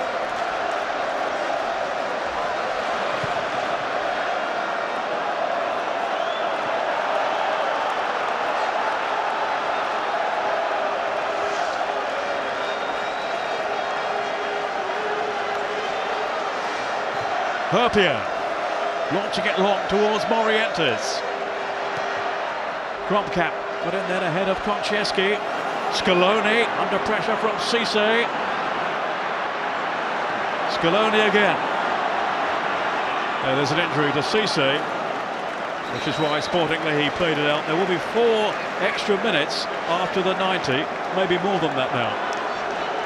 It's amazing, actually. There's quite a few players that are actually struggling with cramp here, and it's I suppose that just shows the pace and the intensity the game's been played at. It's been so open, and there's so much of the game is played at full pace that a number of players have struggled with cramp, and I have to say it's a long time since I've seen so many players go down with cramp in an FA Cup final. We used to see it at Wembley many years ago, but certainly here I haven't seen that before. But that, again, shows what sort of game it's been. As you say, it has been so open between these two teams. They've gone for it right from the off. And maybe, as we were saying, it's what the game needed was for West Ham to score first, and they did it once, and then they did it again. But back came Liverpool. This man getting goal number 2 after Cissé's earlier strike. But is that comeback going to be in vain? Paul Konchesky with the 3rd goal for West Ham. Cissé is back on the field now. They're back to full strength, Liverpool. And back on West Ham throats again. That's Risa, tossed it towards Morientes. And then Gerrard! Oh, goodness me! What a strike from Steven Gerrard! I told you, don't write them off. Well, that's this game has had absolutely everything. Captain Fantastic or what? Oh, what a strike! I mean, 5 minutes before he was hobbling, he was struggling with cramp, and it just dropped to him, and he's obviously made his mind up. Right, this is going in the net or it's going in the stand. I'm just giving it everything I've got left, and he struck it perfectly. Hislop, no chance. He's 35 yards out. It's flown in that back corner. What a strike! And I just don't know what else can happen in this game now, because we've seen it all.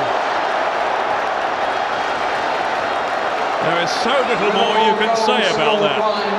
It was an absolute pile driver from the man many feel is the best midfielder in the world, and you can hardly dispute that, argue with that on this evidence.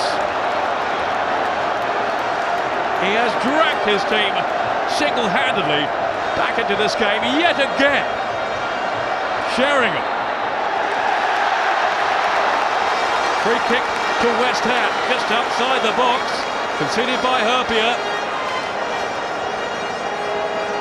I'll tell you what though, Roy, I won't mind extra time. Well, never mind the players, we'll realise the extra time. I should need to lie down first and a cup of tea.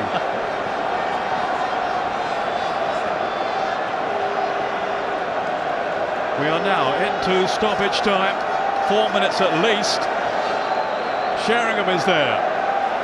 Benayoun is there. Konchesky is there. He can't do it again, surely. In this game, anything might happen. Here is Konchesky! Smothered by Reina. Well, Reina has not exactly had a game to remember. You know, he's had a couple of things to do with a couple of the goals, and that was one he had to hold on to, because Teddy Sheringham was right on the end of it. Here comes Risa for Liverpool. Kroenkamp back in for Morientes. Sissoko. A final flourish now from Liverpool. Steve Finnan.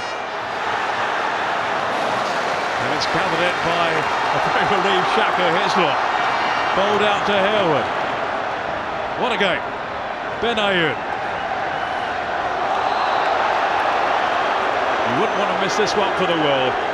It has lived up to every expectation. Benayoun, who's been grounded here. Just listen to the noise now around the Millennium Stadium. This magnificent arena. It's the best final for Dockey's years. Harewood. Now Zamora.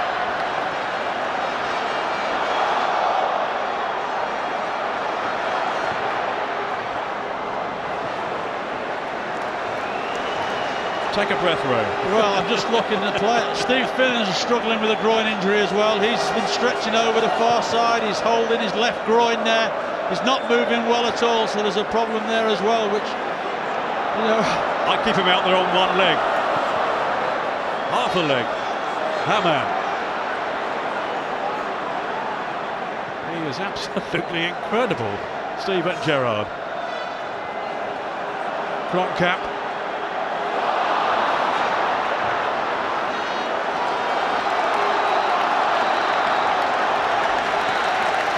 Ladies and gentlemen, amazing. full time.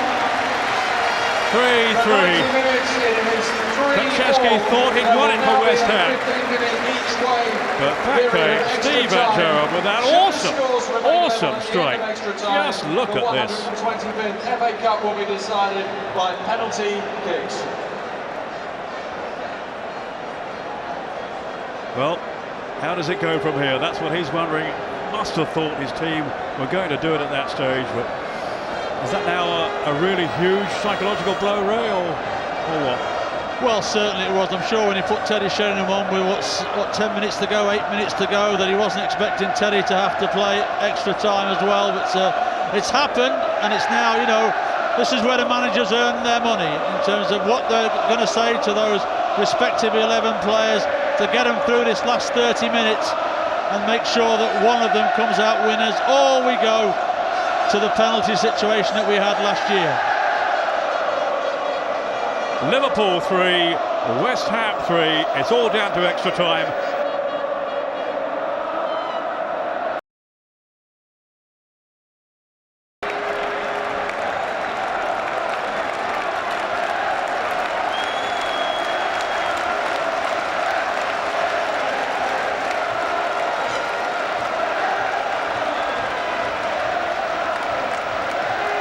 I'm not sure I can take all this, you know, I'm on tablets. It's been exhilarating stuff. And there's more to come. No question about that. I suppose we should come to expect goals from Liverpool in finals in their last 3 now. 17 goals have been produced. 5 against Chelsea in the League Cup final. 6, of course, in Istanbul. That thriller with Milan, and now 6 again today.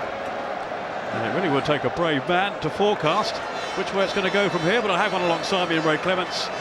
I'll get his opinion in a moment, but here's Harewood looking to release Bobby Zamora. How's it going to go, Ray? Well, you would imagine at the start of this second half that Liverpool should be in the ascendancy, because they've got out of jail with an incredible goal from Steven Gerrard, and therefore they should be very, very upbeat going into this. But you can't, you know, dispel West Ham. They've got tremendous character. They've talked all week about the character and the spirit within inside that squad. They've shown it all afternoon, and who's to say they won't come back again? I think it's still so hard to predict. I think that Liverpool should go on from here, but West Ham, you can't write them off, because they've done so well so far in this game. Morientes. West Ham have never beaten Liverpool in the FA Cup. Is this finally going to be their day? Sissoko. Away by Herpier. Sissoko was manhandled there, the play going on.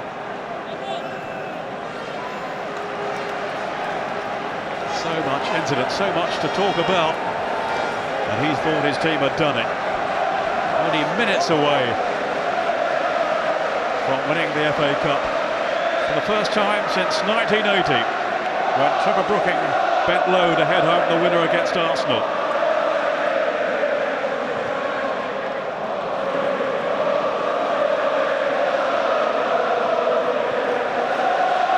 Herpier. This is Kropka, one of the Liverpool subs today. Benayoun, still full of running. He's shown such energy, such enterprise too. Sheringham used his experience there to catch the referee's eye, but he wasn't interested, Alan Wiley. And I would think the referee will be feeling the pace of this. He won't be the only one. I think we're feeling a bit of the pace up here, but I'm still worried about Finnan in this right back spot. He's not moving very well at all. He keeps stretching off. If West Ham can get somebody having a real go at him, I think they can get at him. Zamora.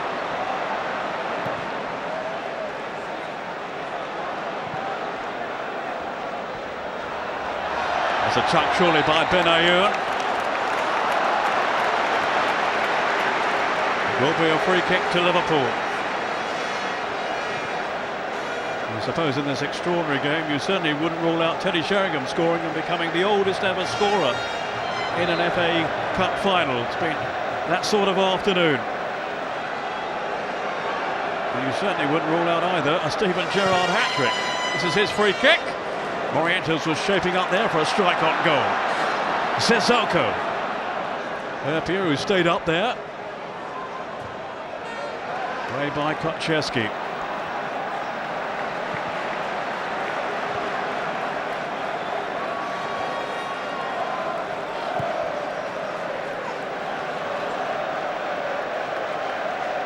The last time they met at the FA Cup was way back in 1976. And you were in goal for Liverpool that day, apparently. Is that right? I was, yes. It was a third round, if I remember rightly, and we did win that 2-0 with goals from Keegan and Toshak, I think it was. It's just so memory's still there, I think. Ray, of course, played in 6 FA Cup finals. I've got a list here, actually, the people that scored past you. It's a very long list. There are pages of it. Sheringham. Zamora. There's a clash in the box, but the decision has gone Liverpool's way.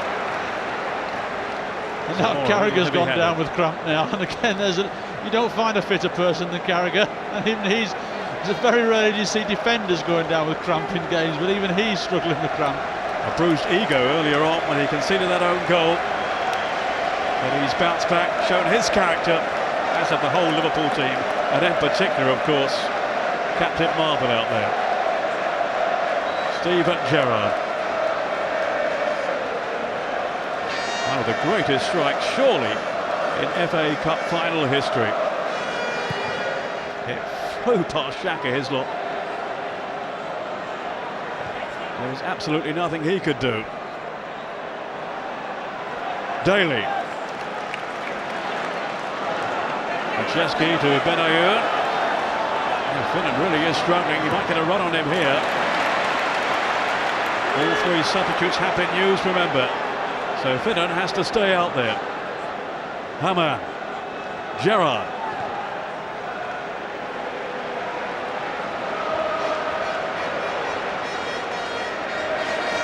Liverpool, the 6 times winners in their 13th final. Is it going to be now unlucky 13 for them? Finnan to Herpia.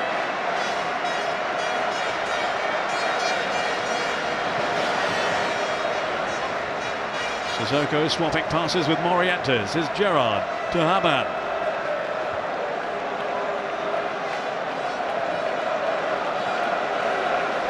Okay, Liverpool prepared to be patient here as they probe at West Ham.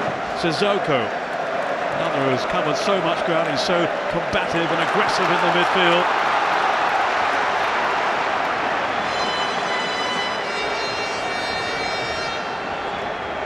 And what they want to see now, the Liverpool fans, is a complete recovery, a complete comeback by their team. Down at 2-0, but certainly not out. And once again, they have bounced their way back into this final at 3-3. Sheringham. And as far as Risa, letting fly! And it was not far away then from the Norwegian. 3 goals, remember, in the earlier rounds. 3 crackers as well. Well, when the ball comes out to him, West Ham can't get to him quick enough. He has time to assess what he's going to do, and that is inches away from going in that top corner. I'm not sure if Xhaka would have got to that. He's after it, but if it had been in that top corner, it just would have sneaked in, I think. He's about 6'7", isn't he, Xhaka? So if anyone can, he can. I agree, I'm not sure he would have kept that out. Hammer.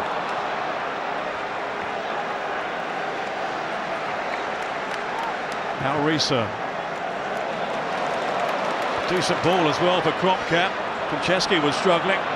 Gavidan just lost his footing as well. It must be very greasy in that penalty box, I would think. Benayoun.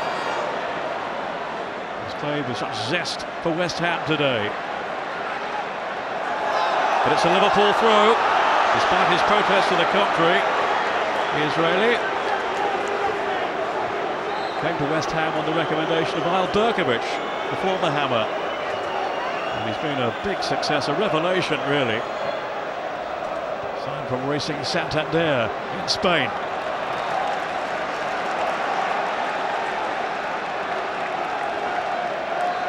And whatever happens today, they would seem to have a very positive future, West Ham, on this evidence. But it's Risa now for Liverpool.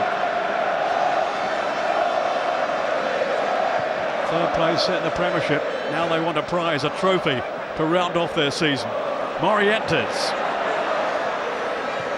That was Cisse. Kroenkamp arriving. And Kaczewski on his guard there. I'm sure he heard him coming in. Corner to Liverpool.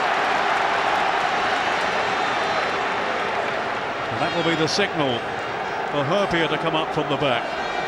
But not Carragher. Well, the problem Liverpool have got is they're virtually playing with two half-fit defenders at the moment. That was Finnan. Cisse couldn't get his foot round it. What a chance that was. What a chance. Morientes there, misheaded it, should have done better himself.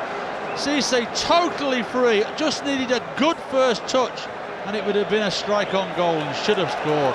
But caught unawares when the ball was headed to him by Morientes. One or two little arguments going on back there for West Ham. Anton Ferdinand asking questions of his goalkeeper Xhaka his lot. But no harm done in the end. West Ham survive. Almost 10 minutes gone in the first period of extra time.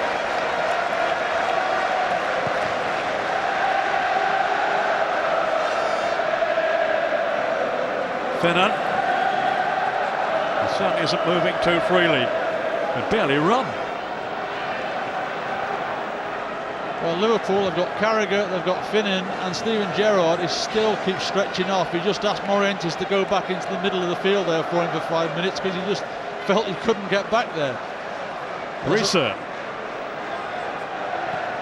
Now Sissoko.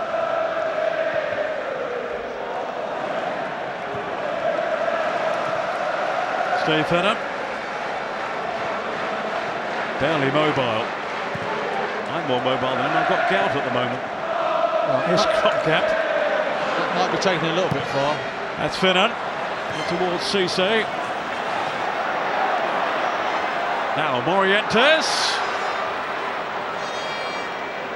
If any viewers have any remedies for gout, perhaps they let us know. I'll put Ray's phone number, his home number, on the screen a little later on.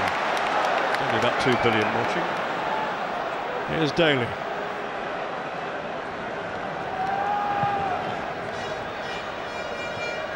Benayoun. Very painful gout. This is Kaczewski. Benayoun again. Zamora, lovely little ball, then a cute little pass from Benayoun. This is Teddy Sheringham. Thought about winding up for a shot on goal then. Harewood. And Reina collects. Not under too much pressure, but at this stage, mistakes can happen. In this final, anything could happen. Haman. Gerrard sitting off the pace for a moment. Cisse. For those fetching yellow boots. It's just too heavy though for Fernando Morientes.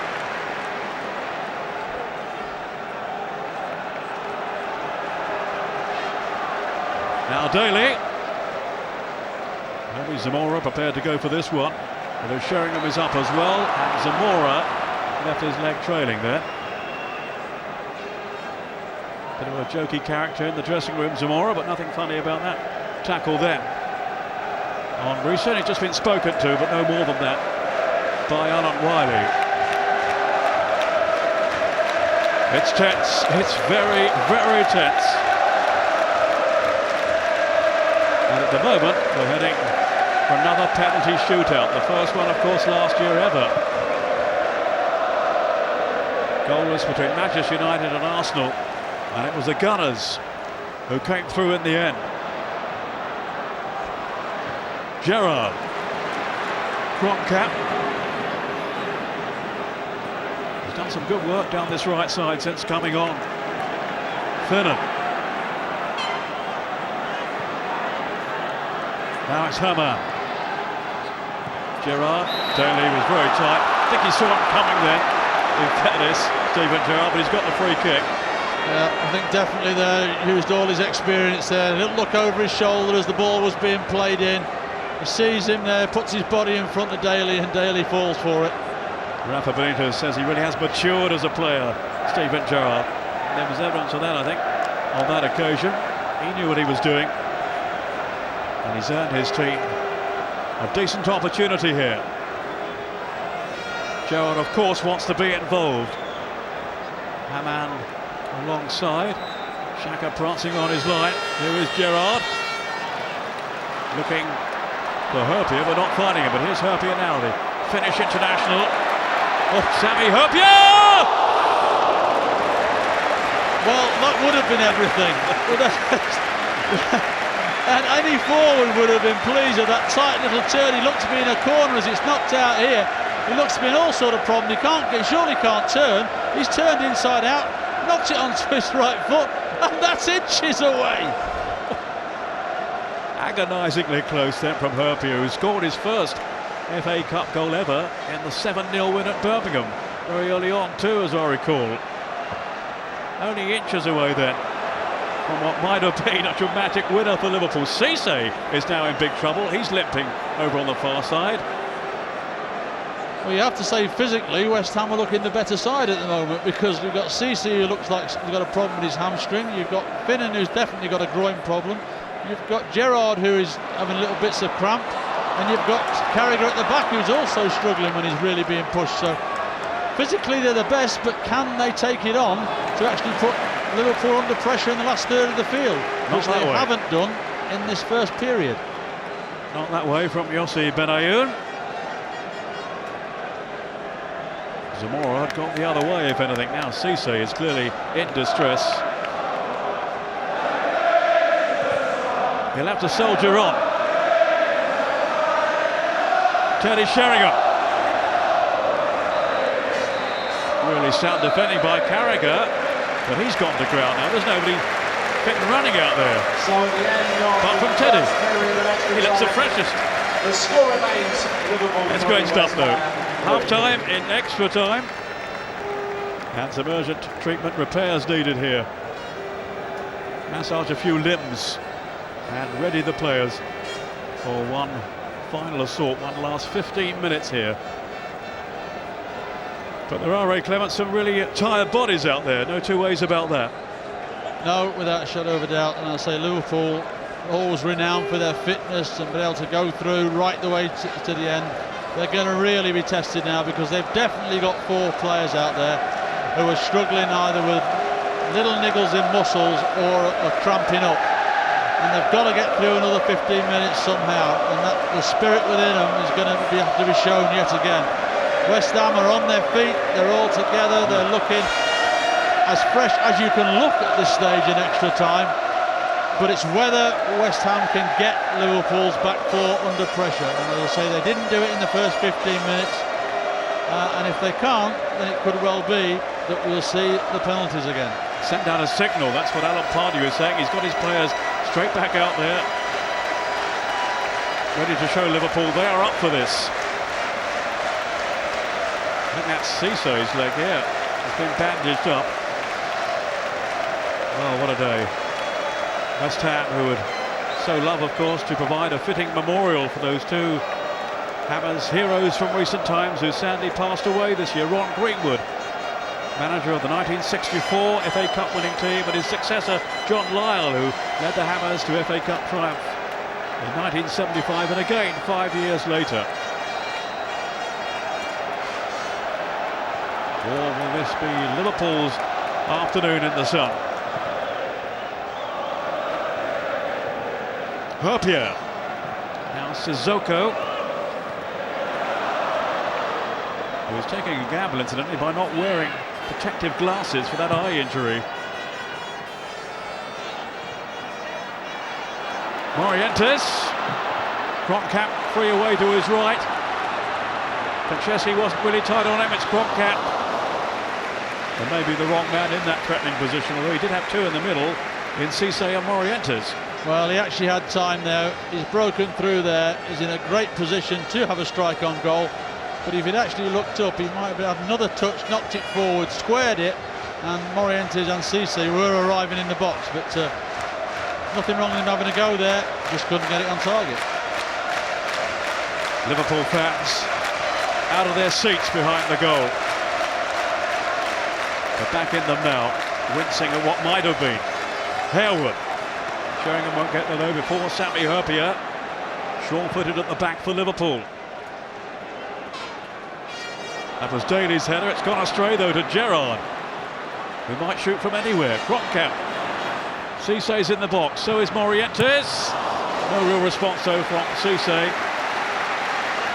who can hardly run. No, I think Cissé might try to have got across the front of Gaviadon there, but just can't move now at the moment, not at pace anyway. Maybe an hour ago, but not now. Sissoko trying to wriggle free, then Haman, Teresa.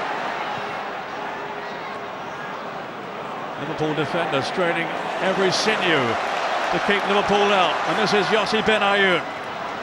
Too long though, asking too much really of Bobby Zamora for all his finishing potential.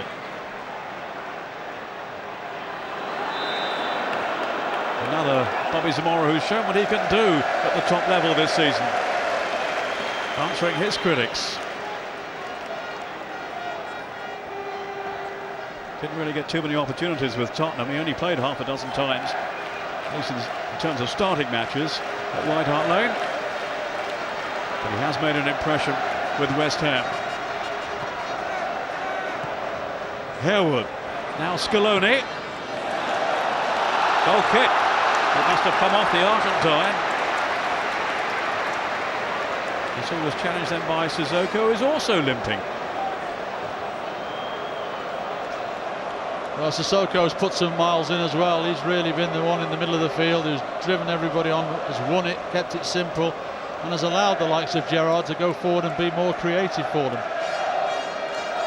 An epic cup final, but which team will be the stronger now? Who can summon up the energy to go on and win the thing? Sheringham to Benayoun. Zamora wanting it played down that left side. He's got Carragher for company. And he's won the corner, Bobby Zamora, through his endeavour. Up comes Ferdinand. Sheringham in the middle too, always a threat. Rio Coca positioned just outside the box. Zamora's in the 6-yard area. Reina got a fist to it, but I think he was being jostled there. He was impeded. Yes, he was, but it wasn't a bad finish from Scaloni when it dropped out to him, was it? But yeah, you can see here Zamora's across the face of him, stopping him getting to it. He reaches over, but certainly Zamora's trying to stop him from getting to the ball, making no attempt to get to it himself. Fairly innocuous, but then that's goalkeepers for you. We need all the protection we can get. Scaloni. Too much protection. Here's Sheringham. Benayoun. Zamora's drifted away to the far side over on the left there. This is Scaloni. Marauding forward now for West Ham. Sheringham. Risa to mop up. Offside, says Sami Hyypiä, but the assistant down below us doesn't agree. That's a throw to West Ham.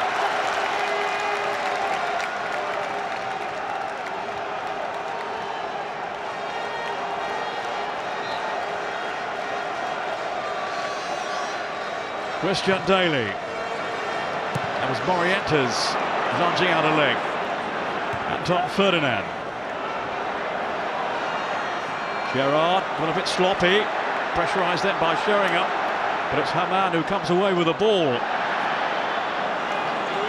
Advantage, good advantage played by the referee. Fernandez, caught in possession though by Rio Coca.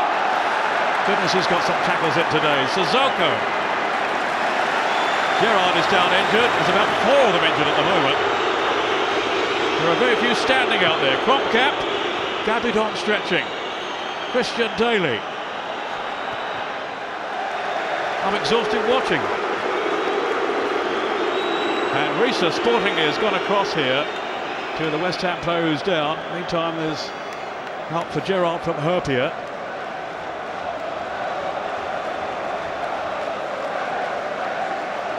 Real pain etched on the face then of the Liverpool captain. But he has surely written his name now in Liverpool folklore yet again with his wonderful goal. 2 goals.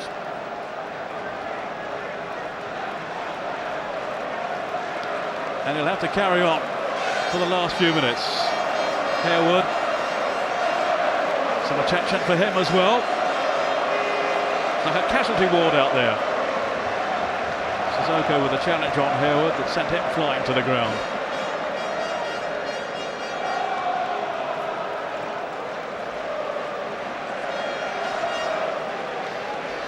In a lung-busting afternoon, Ray. It certainly has. And looking at Steven Gerrard when he reports to the England World Cup squad on Monday, I think he'll probably having the week off.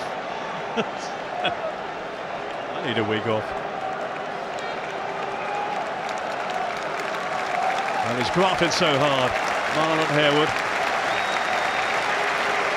His dad wanted him to be a cricketer. He's turned into a very useful footballer. Made his name initially, of course, with Nottingham Forest. And now he's had a super season for West Ham. And can't have been that far away, I would have thought, from an England call-up. I'm sure you can't comment on that as England's goalkeeping coach, so I won't even bother to ask you, Ray, but I think he was quite close. It won't reach Cisse, thanks to Ferdinand. Harewood is still being attended to. Down below me, Yossi Benayoun. Where does he get his energy from? Here's Sheringham to Daly. Now Scaloni. Benayoun's made tracks into the middle, so is Sheringham. Just too long for Sheringham, but only just. Sissoko. I'm sure he was yapped aside, he was, by Christian Daly.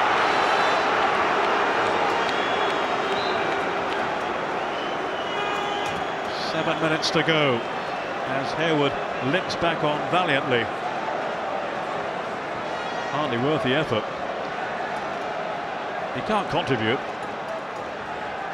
They would be desperate to try and get him back on somehow, though, because I'm sure if it comes to the end, he would be one of their penalty takers. So they'll be desperate to get him back on if they possibly can.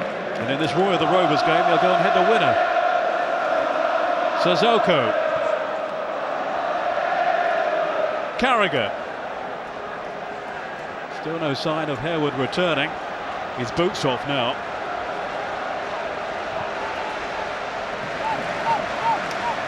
Not exactly in a deck chair, though. Kropka to Finnan. Rafa Benitez bellowing at his players over on the far side. Momo Sissoko. He's given Liverpool such an abrasive edge in midfield this season. Benitez felt he was the type of player they needed, alongside the likes of Gerrard and Alonso, to bring the best out of them. It's a stumble by Finnan, who's really struggling to get back now. Bobby Zamora. Just brushing off Herpia. Still Zamora. And the boyhood West Ham fan was sensing glory then. His eyes were lighting up. But in the end he was stopped in his tracks. Well, it's the last thing that Liverpool's back four need to run at the moment. Is somebody like Bobby Zamora running at them, and the only way that Herpia can get to him is stumbled into the back of him, and therefore the free kick's given. But certainly Zamora's got bags of energy, came on late in the game, and if he gets a chance to run at Liverpool like that, he will cause them problems. Some of the wounded aren't even walking out there. It might be Zamora, it might be Benayoun, it might be Teddy Sheringham, and Konchesky's there too. Certainly won't be Harewood. Don't you write anything off in this game.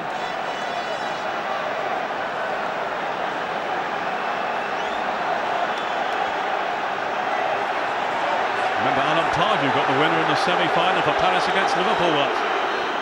This is Benayoun. Even Pardew might come on. Scaloni. Hamat to play it away. Now Cisse. Have Liverpool run out of steam? Not yet. Not yet. Sissoko. Morientes in the middle. Fernando Morientes, and that was a terrific saving tackle there by Anton Ferdinand. Just got there in the nick of time to rescue his team.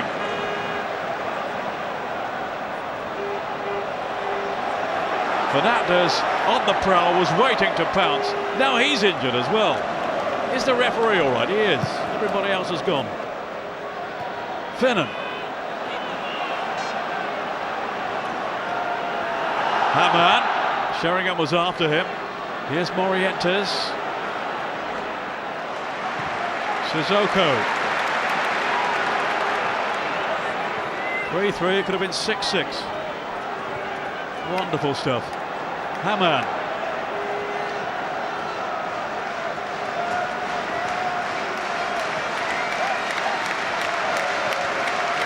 Just the kind of game that makes this old game of ours such a great one.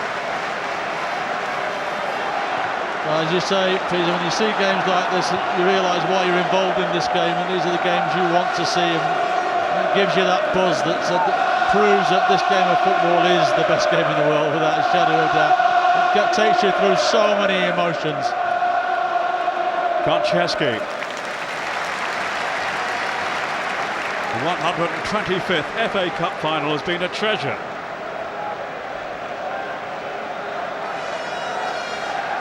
Kind of game which shows why the FA Cup has retained its aura and its worldwide appeal for over a century.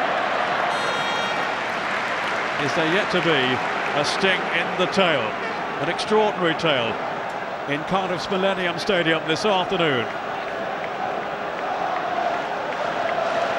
The Suns come out and the two teams have come out and turned on a magnificent performance. And there certainly does not deserve to be a loser. Morientes to Cisse. There has to be a loser, and it looks now as if that is going to be settled by a penalty shootout, unless Nigel Reo-Coker. Zamora. Tripped by Dietmar Hamann. Well, he's been cautioned by Alan Wiley, which maybe is a little harsh at this stage. I think the biggest punishment is that the free kick's been conceded where it has been. Yeah, Hamann finished out there because obviously Finnan is struggling there. Doesn't want to leave him one against any white shirt. So Hamann went out there and finished up committing the foul to save Finnan being exposed. Yossi Benayoun to whip this one in. Reina across, the bar off the post, and then wide by the limping Marlon Harewood. Oh. Well, I mean, Reina's not. Did he get a touch on that for Harewood? He just can't adjust. He's struggling for his life with the injury. Just cannot adjust here. It's gone off the back of Harewood's head in the first place. Hippier injured himself there, and Harewood just can't. It's that left foot again, even when he's fit, but he's obviously struggling there and just couldn't get his balance to direct into the empty net. He can't kick with his left foot. Remember that screamer in the semi-final? Well, it certainly ricocheted off the frame of the goal. And to Liverpool's utter relief and West Ham's utter despair, the chance went a begging. Here's Morientes. Suddenly the action switches to the other end. Seconds to go. Konchesky for West Ham. Pardew and Benitez over on the far side imploring their teams now just to either keep it tight or go for a winner.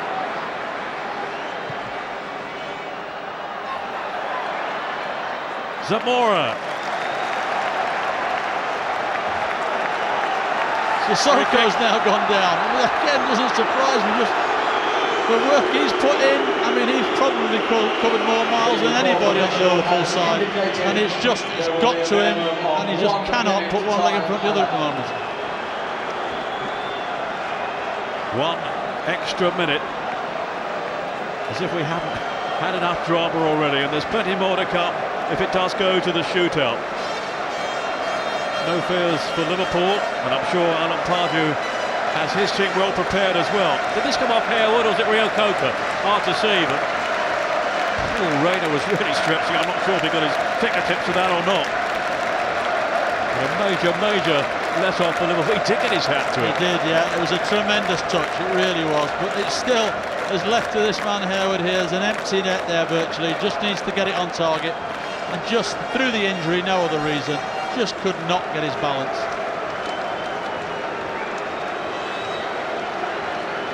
And the fans over on that far side rising to Momo Sissoko. Fatigue has certainly set in for him. Just about everybody out there. He'll be exhausted too.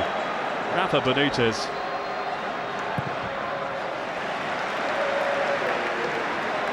There'll be a few extra seconds because of that latest delay.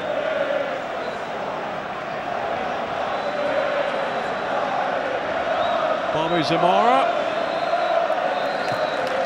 And it will be a penalty shootout to decide the last FA Cup final in the Millennium Stadium. There is more drama to come. He'll have his team well prepared. Remember Istanbul last year. And Alan Pardew hopes his team are up for it as well. But a wonderful, wonderful game, Ray Clements.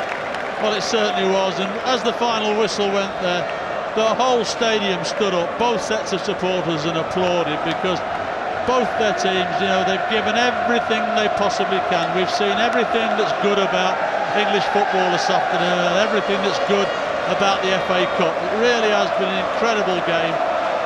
And yes, we're going to have a decision. There is going to be a winner here, but for me, both these sides are winners for the effort they've put in and the display they've put on for everybody inside this stadium and around the world. Didi Hatman will take the first kick for Liverpool against Shaka Hislop, the man who a year ago thought his career was just about over. He didn't dream, I'm sure, that he would be in this kind of situation. Hatman against Hislop and scores eventually. Very cool, right? No, it's a well-taken penalty. I think that Alan Wiley spoke to the goalkeepers before to say, look, I don't want you coming forward off the line, where we've seen a lot of goalkeepers in the past. They're allowed to move along the line, but not to come forward. And we've seen a lot of that happening, and certainly there Xhaka stayed on his line when normally they might be a couple of yards forward. Bobby Zamora, oh, he saved it! Well, he has such a reputation for keeping out penalty kicks, and he's come up with another blinding stop here. Pepe Reina. That was a tremendous save. He's taken a step forward, but he's got to really stretch into that bottom corner. And it's a good penalty, to be fair, but Pepe Reina, that's a fabulous save. That really is. Made saves in a penalty shootout for Villarreal, his former club, in the final of the Intertoto Cup against Atletico Madrid. Pepe Reina, that got them through to the UEFA Cup proper. And he's made a lot of saves too in 90-minute games. Here comes Herpio. Oh, that's been saved as well. Well, that really was a tired penalty, if ever I've seen one. His body language as he comes up to it there, he doesn't make good contact with it at all, and it's a very comfortable save for Xhaka Hislop to make. So, you know, I think as Paul Walsh talked about, you know, tiredness in this penalty shootout, and that certainly showed. Teddy Sheringham. Can he beat Reina? He can! Sheringham celebrates, so do the West Ham faithful behind that goal. Come on, come on, that's the cry from the veteran striker. You don't get a cooler person under pressure than Teddy Sheringham. I've seen him throughout his career, and if ever you wanted somebody in a penalty shootout to come out and take a vital one, then he would be the man. 1-1. Steven Gerrard. Such a hero in the match itself.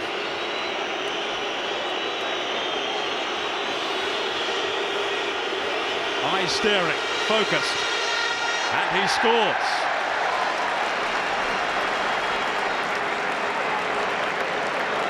And I think of these penalty shootouts, it's all about making good contact with the ball, striking it as firmly as you can.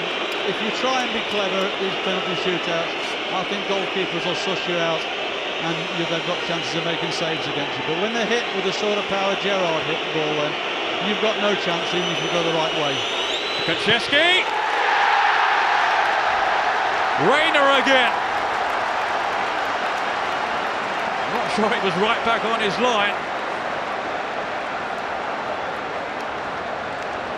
No, he's getting further and further away, and I'm not sure, you know, if Alan Wiley might have a word with him, but certainly Kaczewski tried to hit it down the middle. A lot of players in these situations do, because goalkeepers tend to go one way or the other, and Reina was still agile enough to get his feet to it and knock it away.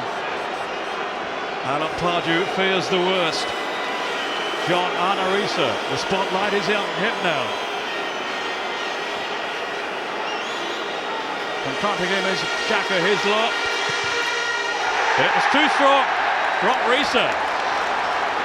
3-1. Straight down the middle. Risa knows how vital that is. He's just hit it with power, kept his head down. To be fair, the same as Conchessi did, but unfortunately for his lob, he couldn't get his feet up to knock it away.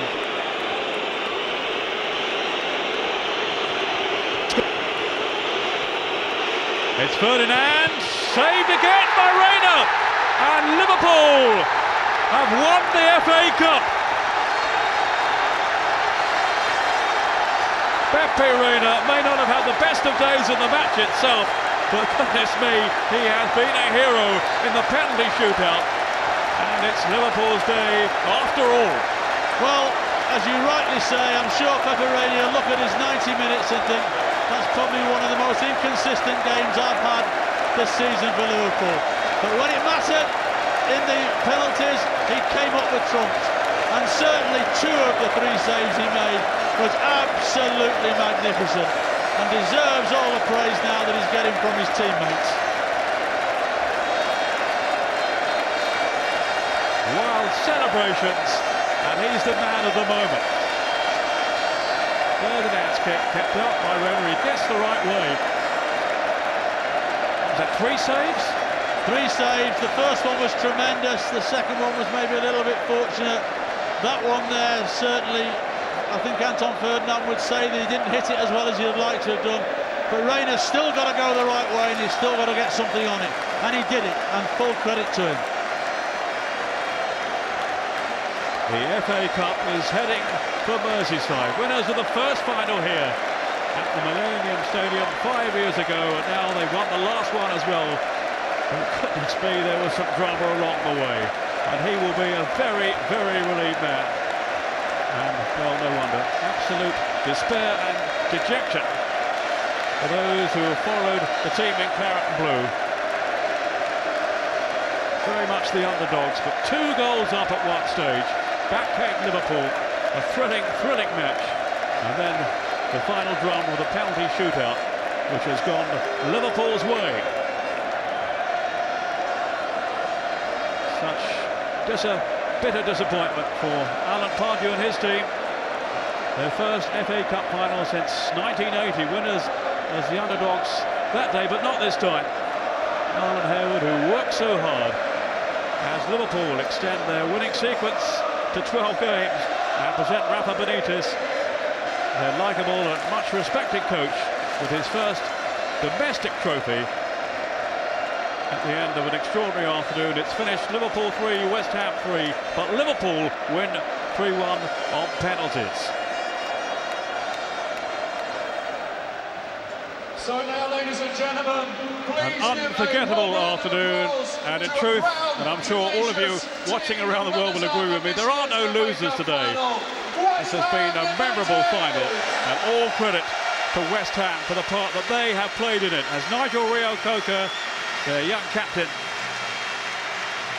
leads up his beleaguered troops, but they should be, Ray Clements, very proud of their contribution today.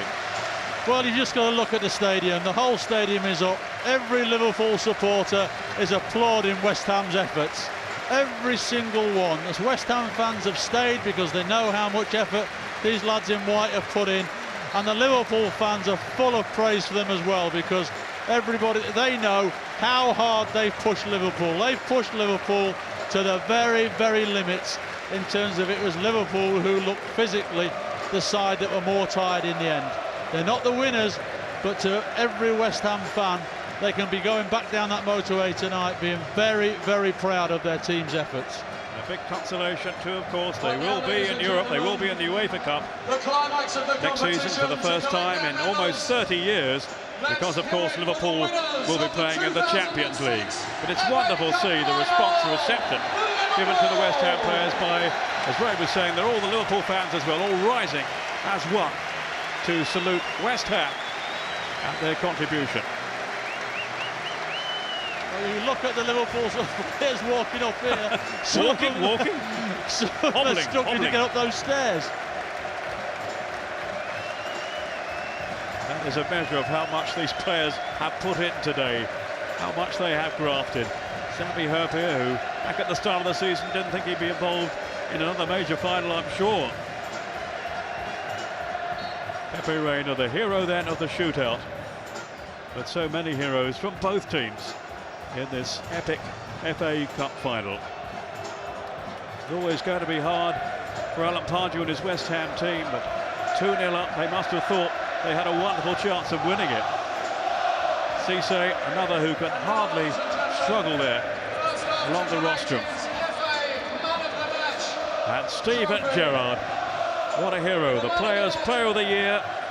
A year ago held aloft so excitedly the European Champions League trophy. Now it's the FA Cup, another proud moment for this magnificent player. The heartbeat of the Liverpool team, a hero for the red half of Merseyside, hopefully for England too. And the FA Cup is back in Liverpool hands for the 7th time. The second in 6 seasons, it's glory for them in Cardiff again. And back home on Merseyside, there will be some party in celebration, as there always is, when the Reds bring them a trophy. Commiserations to West Ham, but the FA Cup winners of 2006 are Liverpool. And you have to take your hat off, Ray, to everybody involved in this final. Yeah, every one of those players, every fan that's in this stadium. It's just been a special day to be here. The atmosphere from both sets of fans. They're both still here now as West Ham players go around to their supporters. They're getting tremendous applause from them. The Liverpool lads, a lot of them are out on their feet. They don't know where their next step has come, but they've got the trophy. And it was a wonderful sight to see Steven Gerrard yet again, hands on a trophy, lifting it up there with all those streamers going on behind. Great day for football, great day for the FA Cup. It's been a pleasure to be here today. A total pleasure. The most entertaining FA Cup final I think I've ever seen, certainly. There has to be a winner, there has to be a loser. Pepe Reina just soaking up the moment here. Alonso, who had to limp off injured, so many were injured by the end. An absolutely memorable day for everyone here, and hopefully too around the world. You've enjoyed it too, I'm sure you have. My voice is going, Ray Clements' voice is going. Terrific stuff. We'll see you again, but for now, from Ray Clements and myself, Peter Brackley, a very good afternoon to you as we salute the winners of the 2006